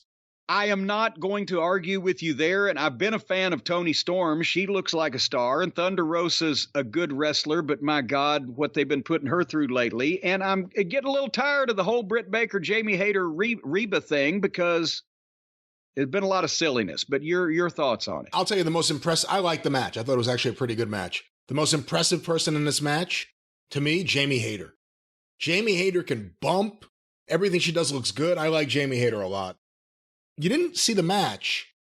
I may have a way of filling you in on what happened. Okay. I had Jace, because I had a thought watching this match. I asked Jace to transcribe everything Tony Schiavone actually said on mic during the match. Okay. He's one of the commentators there, the TV commentator. They have a job to do something, and that's commentate on wrestling. You would think if a blind person was watching and maybe only listening to Tony Schiavone, would he be saying anything? And I've said it many times here on the show, Schiavone says nothing of any importance on any match ever. Well, and remember, that's what Jim Ross, he said that was Leroy McGurk's test of an announcer, because Leroy was the boss, he was the promoter, but he was also blind. And if he could understand what was going on by listening to the announcer, that was a good announcer. So how does Tony pass muster on a standard like that? Well, you tell me what you think is happening in the match. Here we go. Okay. Everything now, I say. These are not all the announcers. These are just the comments during the women's tag made by Tony Schiavone himself. Just Tony Schiavone. And to be fair, he's the third announcer. It's a third seat. You probably don't need a third announcer, but if the person was there, and we've seen it with other people like Taz, usually they add something. Yeah. Everything I say from this point forward will be a Tony Schiavone quote in order. I agree with all that. I really do. What a rivalry. This is pure hatred right here. Be careful. Smart tag by Britt Baker. Jamie Hayter trying to find some refuge in the ropes there, and made a mistake. You turn your back on Thunder Rosa. She doesn't give a damn. Looking forward to being back in Chicago for almost an entire week. All 3 of them do. I mean, she's kind of by herself on this. She got 3 of the top contenders. Right at Britt. I was thinking the same thing, Taz. That's the rivalry we were talking about. She's one of the strongest sluggers, hitters, in all AEW, men or women. There's been a lot of hot ones in this match, buddy. There have been. Oh, man. Everything's so vicious as Britt. When Britt clinches that jaw, you could see it in her face, buddy. She's going to lay it in. Steel cage match turned everything around. San Antonio, Texas. It wasn't home cooking, but it was a home court advantage. Rub off the face paint. You're right, Taz. Good call. She hit the head. Whoa! Yeah, another high cross body, too. Yeah, Jamie Hayter is amazing. The things she can do. The women's division is powerful and strong. Oh! She absorbed that ripcord blow. Thunder. Yeah, Baker knows what's going on. She's raking the eyes for a reason. This is a hell of a match. I'm with you, Excalibur. I had no idea where she came from. My God, all of a sudden, into your screen, into the frame. God, Jamie Hayter. Jamie Hayter. Wow. It has. Listen to the fans, man. They're digging this match. And so are we. They were hooking hands, hooking arms that time. Okay, I hate to say this, but does anybody know who the legal ladies are in this one? And the final comment after the match ended, if you thought that the Doctor and Jamie Hayter weren't working well together, erase that from your mind right now, Excalibur.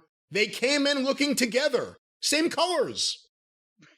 And there it is, the insight of Tony Schiavone into this women's tag match. Did he ever get answers to any of those questions, I wonder? So, where do we go from here? Oh, well, you know what happened next, Brian, because this was such a success as a segment on the AEW program a while back, they decided to do it again. Another video of Sammy Guevara proposing to another girl. Remember the last time it didn't work out quite right? What was her name? Last time it wasn't a video. Last time it was live in the arena. Well, yeah, last time it was on TV, though. They did it. He dropped down on his knee and proposed to the girl. I can't remember her name. She was his longtime girlfriend. I can picture her there now wearing my Aunt Lola's couch cover from the 70s for a dress. And he proposed to her and then apparently promptly dumped her for Ty Conti and got such heat on the internet for it, for being a lousy person, that it switched him heel. Along with his slappable face and his nuclear heat getting current girlfriend, old Ty Conti. So now they had a cheesy video of them at a retreat somewhere with the champagne, and he's proposed and they're getting married. And then Eddie Kingston was in the back shitting on the video. You think they're going to have the wedding on television? Yeah, because Jericho's involved, I do. Or at least a wedding on television. Yeah. But it's a pretty funny gimmick if you think about it, if he keeps this up, after him and Ty Conti end. If a wrestler constantly got engaged on TV to multiple every week. Women, and come out and act like it has never happened before. This week, hi, Tony, I'd like you to meet my fiance, Deborah. And we're going to get married. As a matter of fact, I'm going to propose right now. And then Tony's like, well, you did this last week with Evelyn. What are you talking about? Based on the voice you just did, I see Stan Lane doing the gimmick now. Actually, Stan may have done that gimmick, just not on television. No, he never proposed to anybody. He proposed things, but he didn't propose marriage. The Starks and Hobbs incident VTR, where last week Starks, they did 17 angles in one segment and nobody understood it, and Taz didn't know why that Starks beat Hook, or Starks beat Danhausen, but then Hook challenged Starks, and Starks lost to Hooks. No, Hook didn't challenge Starks. Starks challenged anyone after the match to come out. Okay, but Sharks. We can't even explain this shit. Starks was the champion that had the FTW belt that wasn't a real recognized title, but they act like it is. But the whole heat of it is that it's not, and it was Taz's title, and Starks is in Team Taz along with Hobbs and Taz's son Hook. So Starks beat Danhausen, then challenged anybody else to come out, and then Hook accepted the challenge, in effect challenging Starks. Hook wins his dad's own belt from Starks, the member of Team Taz, but then Starks is not upset by it because he cuts a babyface promo and gets the people really into him. And suddenly, in the middle of that, Hobbs, for no apparent reason that has never yet been explained, just clotheslined the fuck out of his formerly broken neck from behind and beat the shit out of him. And Taz was saying, well, I don't know why any of this is happening. So now this week, they do the VTR of those incidents and then have Taz give the explanation, which is that he still doesn't know why any of that happened. And he wishes them all good luck, but since Team Taz can't get along, he's officially dissolving Team Taz on an on-camera of the announcers.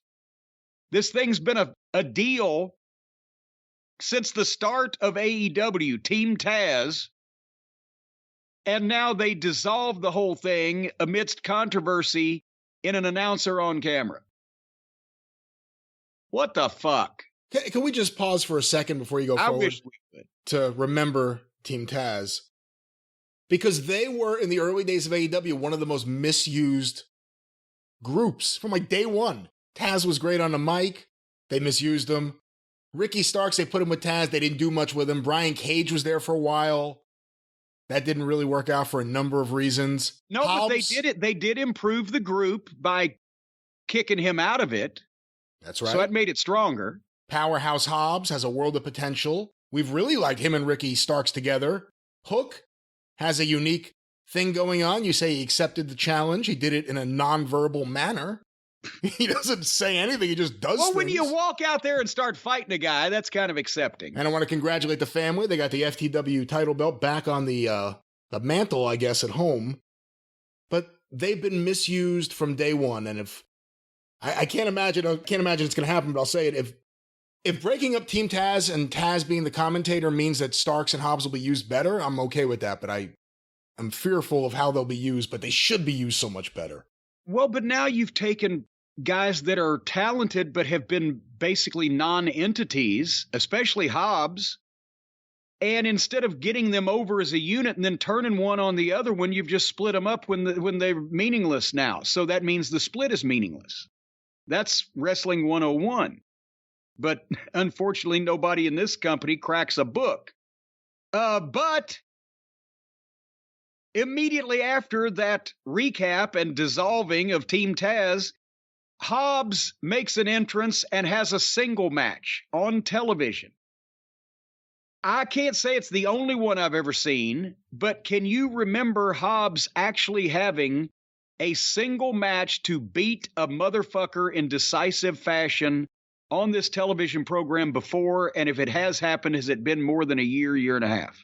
I don't remember it happening on this television program. I don't know what happens in their other YouTube universe. Okay, well, that's the thing. When he comes down, Hobbs's record in AEW is supposedly 50-21. Number one, that means you've beaten this fucking beast 21 times when he should have been a project from the start. And number two, that means he's wrestled 71 times, and we've seen it like 4 times on television in multiple man matches. He's been there for all those years. And now they're going to attempt to push him. Familiarity breeds contempt and indifference in different cases. And this is bred indifference because he's there, but he's not. He looks great, but he never does anything. People talk about him. Every once in a while you see him hit a move, but most of the time, blah, blah, blah. So Hobbs comes out to fight Ren Jones, and this is exactly what it should have been. He swarmed him, power slammed him, clotheslined him, and beat him. That's what he should have been doing 3 years ago, and now he should be in main event matches. But instead, we got Tony's backward booking again. They put him in a few main events and on the periphery of shit when he didn't have any idea what he was fucking doing. Now he's got all kinds of experience. Blah, blah, blah. So then Ricky Starks hits the ring, and they have a hockey fight, and the people are up. And Starks shoves the referee and turns back to Hobbs, and Hobbs hits a spine buster on him and leaves him selling. This was actually the best 3 minutes of the show because it made sense and it got something across, and it was positive. Would you have had Hobbs do a promo here to explain anything the week after? Well, no, because we still have barely ever heard Hobbs talk either. And a big guy like that doesn't need to be doing a lot of the explaining. That's why they should have, well, again, I don't know what the thought process behind this whole thing is, but now you've got Hobbs floating out there on his own. Him and Starks together, you've got the little cocky, obnoxious heel Starks that can run his mouth a mile a minute, and you've got the big bastard standing next to him that's going to put the hammer down on you. And that's the way you get a heel team over. And then once you get them over, then you give Starks some type of redeeming human quality where he shows some measure of compassion or mercy or fucking empathy or some decent human trait in some respect that Hobbs takes exception to.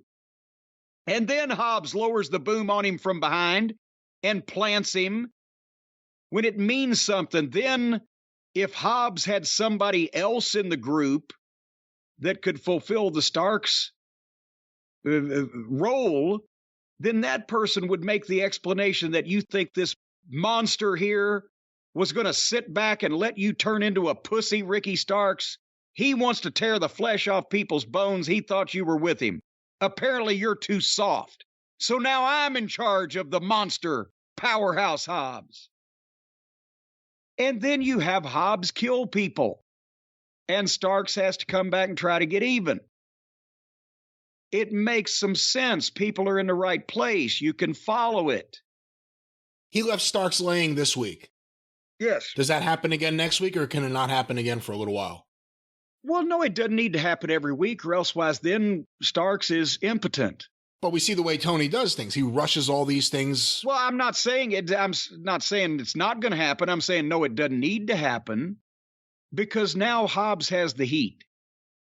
Now Starks has to come out and not only finish trying to explain to the people, which he was interrupted before, of, what his viewpoint is, but he needs to be the one to say, and Hobbs, apparently we didn't see eye to eye because you wanted to and then do the fucking horrible thing, whereas I wanted to do the right thing or whatever the fuck. You need to keep giving Hobbs wins. Starks has had more, and Starks is a more experienced performer, but not as physically dominating. So let Starks win some matches and let him do some promos, but let Hobbs just crush people. And then, after another few weeks where you've established the reason that all this happened, and you've established that both these guys in their own way are competent, then Hobbs needs to do something else to Starks. And maybe during that point in time, Starks can make the big bastard slip and fall on his ass and people laugh at him. He can't beat Hobbs up or beat Hobbs or pin Hobbs or make Hobbs submit or bust Hobbs open, but he can embarrass him because he's smart and he's quick and he's clever, and Hobbs is a, inexperienced musclehead. And then that would make Hobbs mad and want to do something really fucking heinous to Starks, and there's your angle, and then you book your match. It's not difficult. It's nice to see something like that, too, where there's not a feud over a title. It's a feud over personal issues. But it'd be nice if we could figure out what the personal issue was. Yeah, we don't know what it is yet, but we assume there's a personal issue. So Miro was talking to God again, and he's still mad at the House of Black. And then Darby Allin says that he's the one that told Tony Khan to hire Brody King, which that makes no sense in the world, because why would the babyface friend and protege of Sting want Tony Khan to give some big tattooed fuck a job to go into a heel group like the House of Black and fuck with people? It makes no fucking sense. It's really what happened. I'm sure he really did. In terms of storyline, the lights went out, the lights came back on, Brody King was in the ring helping Malachi Black. Right. So we're supposed to believe Darby said, give my friend the job, and then sometime between then and when he got on the air, he hooked up with Malachi Black. Yes, they're such marks that they think they're smart to the business. They're too smart for their own good. They can't even think about, they're not trained or taught from the start when they get in the business of how to talk about the business or how to reference things that go on, because they're all goddamn internet marks that are used to being in chat rooms with other marks that use these expressions or talk in this fashion. So apparently, what we are told to believe, and I know he's a mental case. Darby Allin's he's a charismatic little son of a gun, and for however long he's got left in the business before he's paralyzed, people are going to like him because he's got a lot of oomph and charisma and the shit that he does. And we've also mentioned he's a complete fucking idiot because he does all this dangerous stuff for a shoot, for free, just for thrills and fun, instead of money and pussy like everybody else. But he allegedly, in this interview with one of those tattoo guns, tattooed "The coffin will close" on Brody King on the palm of his hand. And I'm surely not. They had to work that. This fucking moron would not tattoo in his own bad-looking, unneat block printing, "The coffin will close on Brody King" on the palm of his hand for real for a fucking pre-taped promo. One would think. I don't know. Right? You never know with this fucking guy. I don't know. So these are the kind of fucking mental deficients that we're supposed to support as baby faces on this program now. JR made his entrance. Christian Cage wrestled Matt Hardy. Seriously. The youngest demo in wrestling, we are told, and they are running a rematch from a WWF angle from 2001. I like Christian Cage. He's done great work.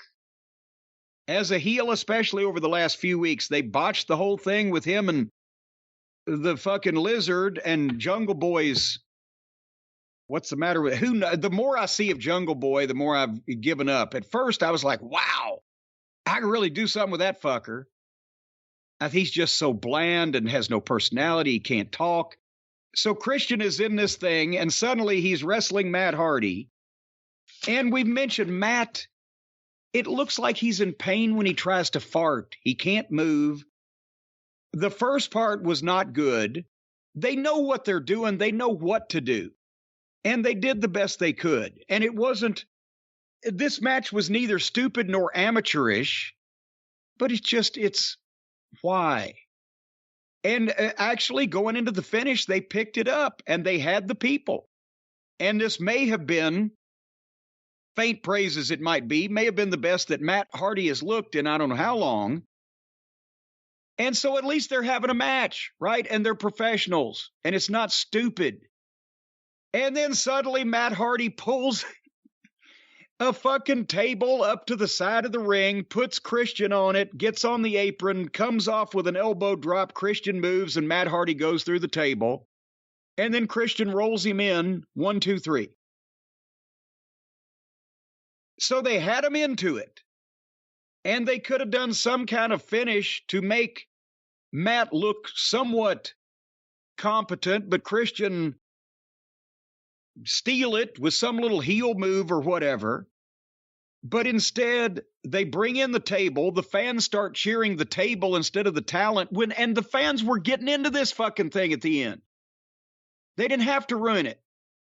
The fans were cheering the table, not the talent. Then the table spot got the big pop. And then Christian rolled Matt Hardy into the ring and beat him flat to a blah reaction. And then Christian gets the chairs for the concerto, but here comes Jungle Boy and Dino, and they ran him off. This went from bad to good, back to bad again. Yeah, your thoughts? I didn't watch too closely. Member of the Matt Hardy fan club. I didn't watch too closely because it was Matt Hardy. And whatever you want to say, if you've been watching AEW weekly, regularly since the beginning or for the last 2 years, you couldn't want to see more Matt Hardy right now, and I certainly didn't. One thing, I saw a couple of people tweet this at me, and I was like, that was interesting, the fact that more than one person had the same thought. So I'll just say it here. If you notice, Luchasaurus has not put his hands on Christian yet. Very good point. Very good point. So then the question arises, has this all been a plot? And it's obvious that if it works, that Jungle Boy becomes the absolute stupidest babyface that's ever been. So I can believe that may be the direction they're looking in, because if there's a way that Tony can come up with a goddamn surprise swerve to make one of his baby faces look stupid or make one of his heels look better than the baby faces, that's what'll happen. So maybe that's where they're going. Daniel Garcia, where would the show be without him? He tried to do a promo with Tony Schiavone. He can't speak either. You know what? Anna Jay, I don't know if we skipped it already or you talked about it, but Anna Jay did a promo on this show. Anna J-A-S. Yes. She does the same promo as Garcia. Like, not word for word or anything, but if you watch the way that they all of a sudden are moving and talking, they're doing like the same exact promo. It's kind of funny. Well, they're probably all practicing. No, she's after this next in-ring promo thing where she chokes out the production assistant. Oh, that's right. That's right. That's right. Yeah. So we're not there yet. Did you see the VTR package on Pac? And apparently they have been doing a deal not only in AEW, but around the world at various outlaw shows that Pac appears at, where the little Pip Sabian is the guy sitting in the crowd with a cardboard box over his head and eye holes cut out. And this has been going on for months now. Not just in Europe, apparently, because we've heard from a few people that have mentioned this. Apparently at AEW shows, it's never been referenced on TV. He was visible, I think, last week sitting ringside. Yes. But apparently he's been doing this for like a year and a half or something, where he attends all the shows, he sits there with that on, and somehow it's the most charisma and personality he's ever had. Well, anytime you can cover up Pip Sabian's face, you're going to make him more appealing. But is somebody paying him to do that? Are they getting promoters that are so stupid they would pay a supposed wrestler to sit in the crowd with a cardboard box on his head for a long-term angle with fucking Pac? That's what Tony's paying him to do. And so since we've last seen that fucking little Pip with the video game fiasco, he's been sitting in audiences in various parts of the world with a cardboard box on his head harassing Pac. Now they're actually talking about it on television, and they expect people to give a shit that Pac has some skinny, scrawny fucking outlaw guy following him around in the crowd with a cardboard box over his head. Gotcha. The other Page was in the ring for a promo, and he starts talking, and here comes old Stokely Bivens down the aisleway. And the other Page, you know, the guy that you said there was something to, he's in there screaming, why is he not getting better treatment? He's screaming. He's doing a good impersonation of a guy doing a heel wrestler promo. It's not real with this guy. A lot of people say, oh, he does a great promo. No, he impersonates a great promo. It's not real with him. He's as phony as a fucking football bat. Phony as a get-well card from an Undertaker. But he's out there screaming, acting like an indie guy, and ignoring old Stokely. But then Stokely comes up to him, whispers to him, hands him a business card, and Stokely walks off and the other Page joins him. And somewhere, Dan Lambert is saying, they didn't tell me they were doing this. And Scorpio Sky is saying, what about me? I'm okay with that. But the guy's longtime tag partner, nowhere around. The guy's longtime American top team representative, nowhere around. The new manager comes in. He's building a stable. This fucking guy. I'll say this. And, thinking back to the promo, I can't even really argue against what you're saying. I think his promo's all right, but what you're saying, and, as I'm replaying the promo in my head, it's not unrealistic. I understand why you're saying it. But a couple interesting things happened. He's out there doing a heel promo, and the fans started cheering him. And it felt like, okay, this is another one of those Ricky Starks things where the fans are going to, cheer the heel, and he stayed heel. He started yelling at them right away. You recognize that this is not going the way it's supposed to. Whatever they're doing with Stokely, this is the second guy, because it was Lee Moriarty. he gave a business card to. We assume, I don't know if it's his or if he represents a famous producer in Hollywood, who knows? But this is now two guys, and we'll see where they're going with this. But here's the problem. Getting him away from Paige and Lambert is, or from Sky and Lambert, is only a good thing. I can agree with that, but here's the problem. You just said the first, okay, is this Stokely Hathaway?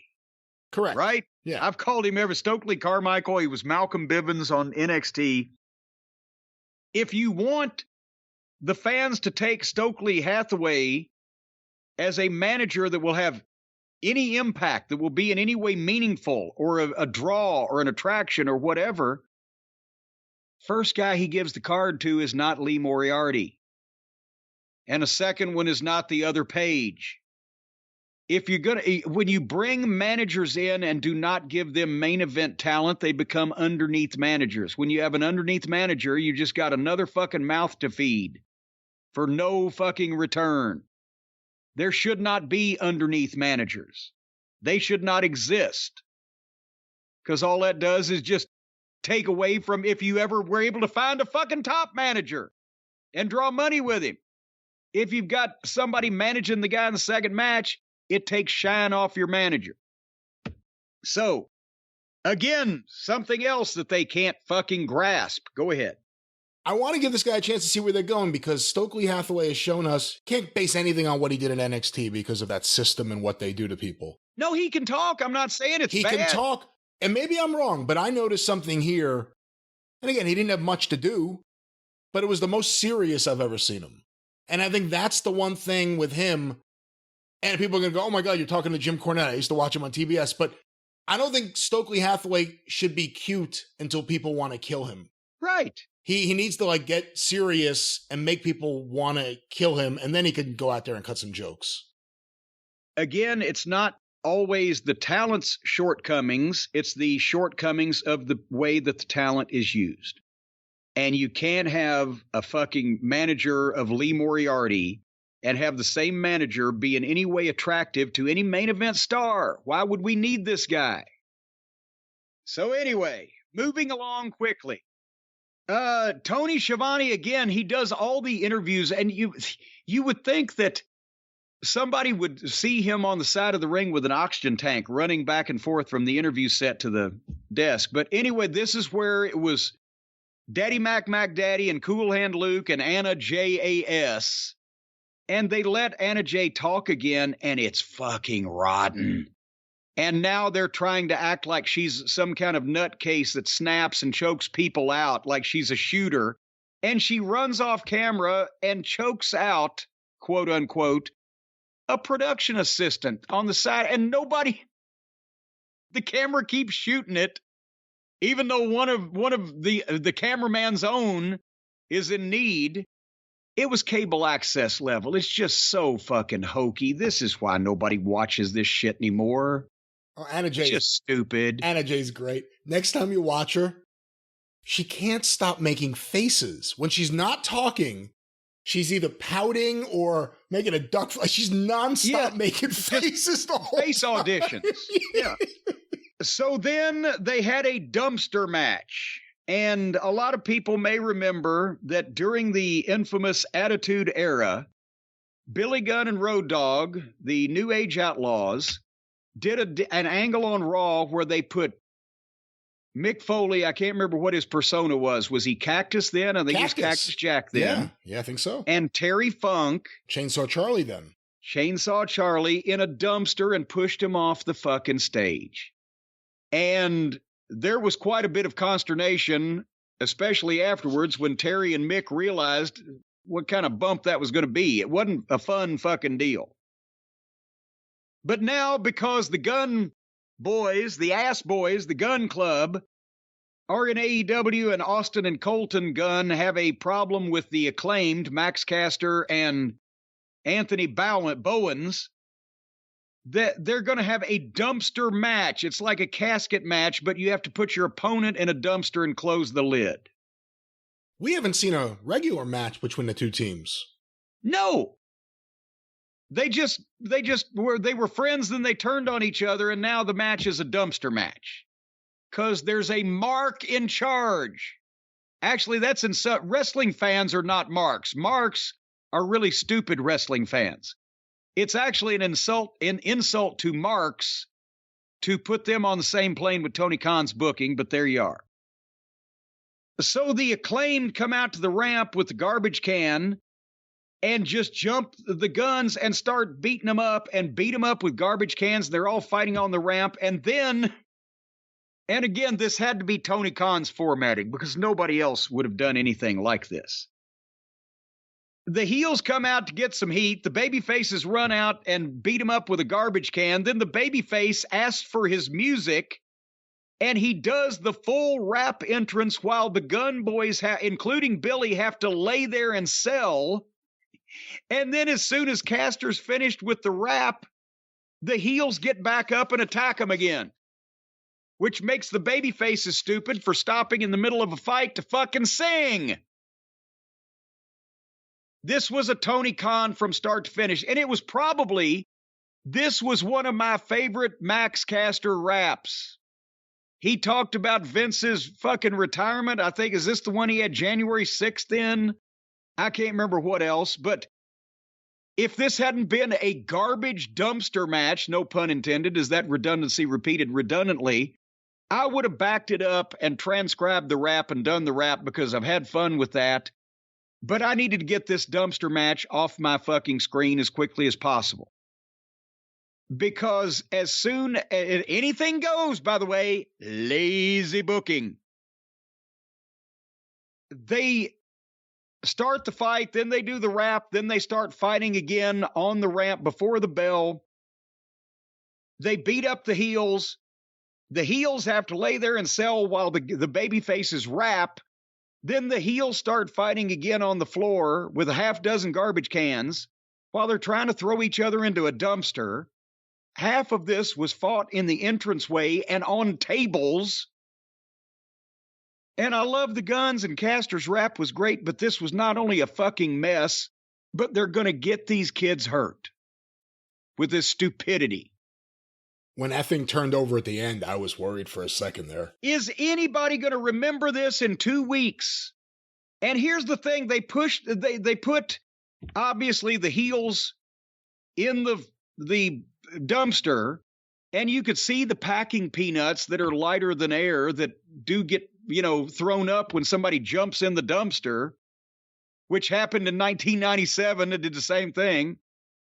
But when they threw these guys in the dumpster and then they shoved it off the edge of the ramp, it landed and turned over, and all you saw spill out of it was packing peanuts. You never saw any of the humans in the dumpster after it went off the cliff. And I'm just wondering if they were smart enough to figure out a trap door and get them out of there, or whether they just held on for dear life and weren't thrown out of the thing. But again, Terry Funk and Cactus Jack didn't like the bump in 1997. And to get those two guys to complain about a bump and say, well, we probably shouldn't have done that. What the fuck? So this fiasco was over with. And the last match, I'll go ahead. Do you have anything else to say about it? No, I wish the two teams were used better. I like both teams. And Max Caster, I just read there was some article about Max Caster. As I said before, because of his talent, he can get a lot of attention. He should be used well. And him and Bowen should be used well. They're good together. Or they can throw him in a dumpster. And the last match. Now, let me get this straight for everybody. CM Punk is the AEW champion, but John Plumber Moxley is the interim champion. And Chris Midlife Crisis Jericho has earned himself a title shot at Moxley's title. And if he wins that, then he'd be in line to reunite with CM Punk. But he's going to put that title shot on the line here tonight against Wheeler Useless. And again, the main event of this program is Jericho versus Yuta. And Yuta's got Claudio in his corner. That's like, okay, I'll put The Undertaker against Taka Michinoku with his second Stone Cold Steve Austin. See, I was able to get Taka in there again. So I should start using Barry Horowitz. He was more popular anyway. As a guy who was a great guy and never won a fucking match. So basically, this was the last 15 minutes of the program. Daddy Mac and Cool Hand Luke were with Jericho, and Claudio was with old Wheeler. And Jericho finally beats Wheeler with the walls of Jericho and then keeps it on. Because I guess Claudio, I just skipped through this because why? Claudio was disappeared somewhere, so Jericho's got the walls on Yuta, and here comes the plumber. Moxley hits the ring, Jericho bails, gets the microphone, and Jericho tells Moxley next week he's going to stretch the shit out of him. Chris Jericho could not stretch a rubber band. I'm not talking about strength-wise, I'm talking about wrestling ability. Chris may have done a lot of things in his life and career, and even as a professional, but as far as being able to amateur wrestle and stretch anybody, Chris couldn't stretch a rubber band. And I don't know if I put any major amounts of money on Moxley as being able to whip anybody in a shoot either. But they're gonna face each other next week. That was this entire program. Thank God I'm done with that. Your final closing thoughts. They've got way too much talent. They're focusing on a lot of the wrong talent. A lot of the right talent gets misused. You get excited whenever anyone you like is actually used on TV, and then you just gotta hope they don't rush through something or just waste everyone's time. I can't wait for CM Punk to come back. I can't wait for FTR to return to the television show. Danielson, I'm starting to think Danielson may like the things that Danielson's doing, so that creates a problem. Yeah. But the last couple of months, it's been rough watching this show. I mean, it's like the period of time where if I didn't have to watch the show for the show, I probably would like take a summer vacation from it because I'm just not enjoying it right now. It's not well formatted. It's just there's so much crap on the show. And a lot of the guys you don't want them to focus on so much, they're focusing on nonstop right now. I'm serious. If we didn't have to watch it to review it here, I would probably take a break until like Punk came back or something, because I'm just not feeling this show at all right now. Well, everybody knows my thoughts, but I thought when you said at the start they got too much talent, I thought you were going to say they got too much time on their hands. Well, they have too much talent. To be honest, they don't have they have too many guys signed. They don't have enough talent. But that's a common complaint and malady in the world of wrestling these days, because there's not enough talent to go around, because most of them are mental incompetents who think this is a dance competition. But anyway, nevertheless, we are finished until we come back on the drive-thru in a few days, and that's your program, and you're going to be the one having relations with the dog, and I just hold its head on that program. Is that right? I hate to look at it that way. I look at it more like, you know what, fine, look at it that way. Yeah, look at it that way. All right, we're going to close this thing up. Folks, thank you for bearing with us today. And on behalf of Brian, I am Jim. We'll see you on the drive-thru and back next week on The Experience. And until then, thank you, fuck you, bye-bye, everybody.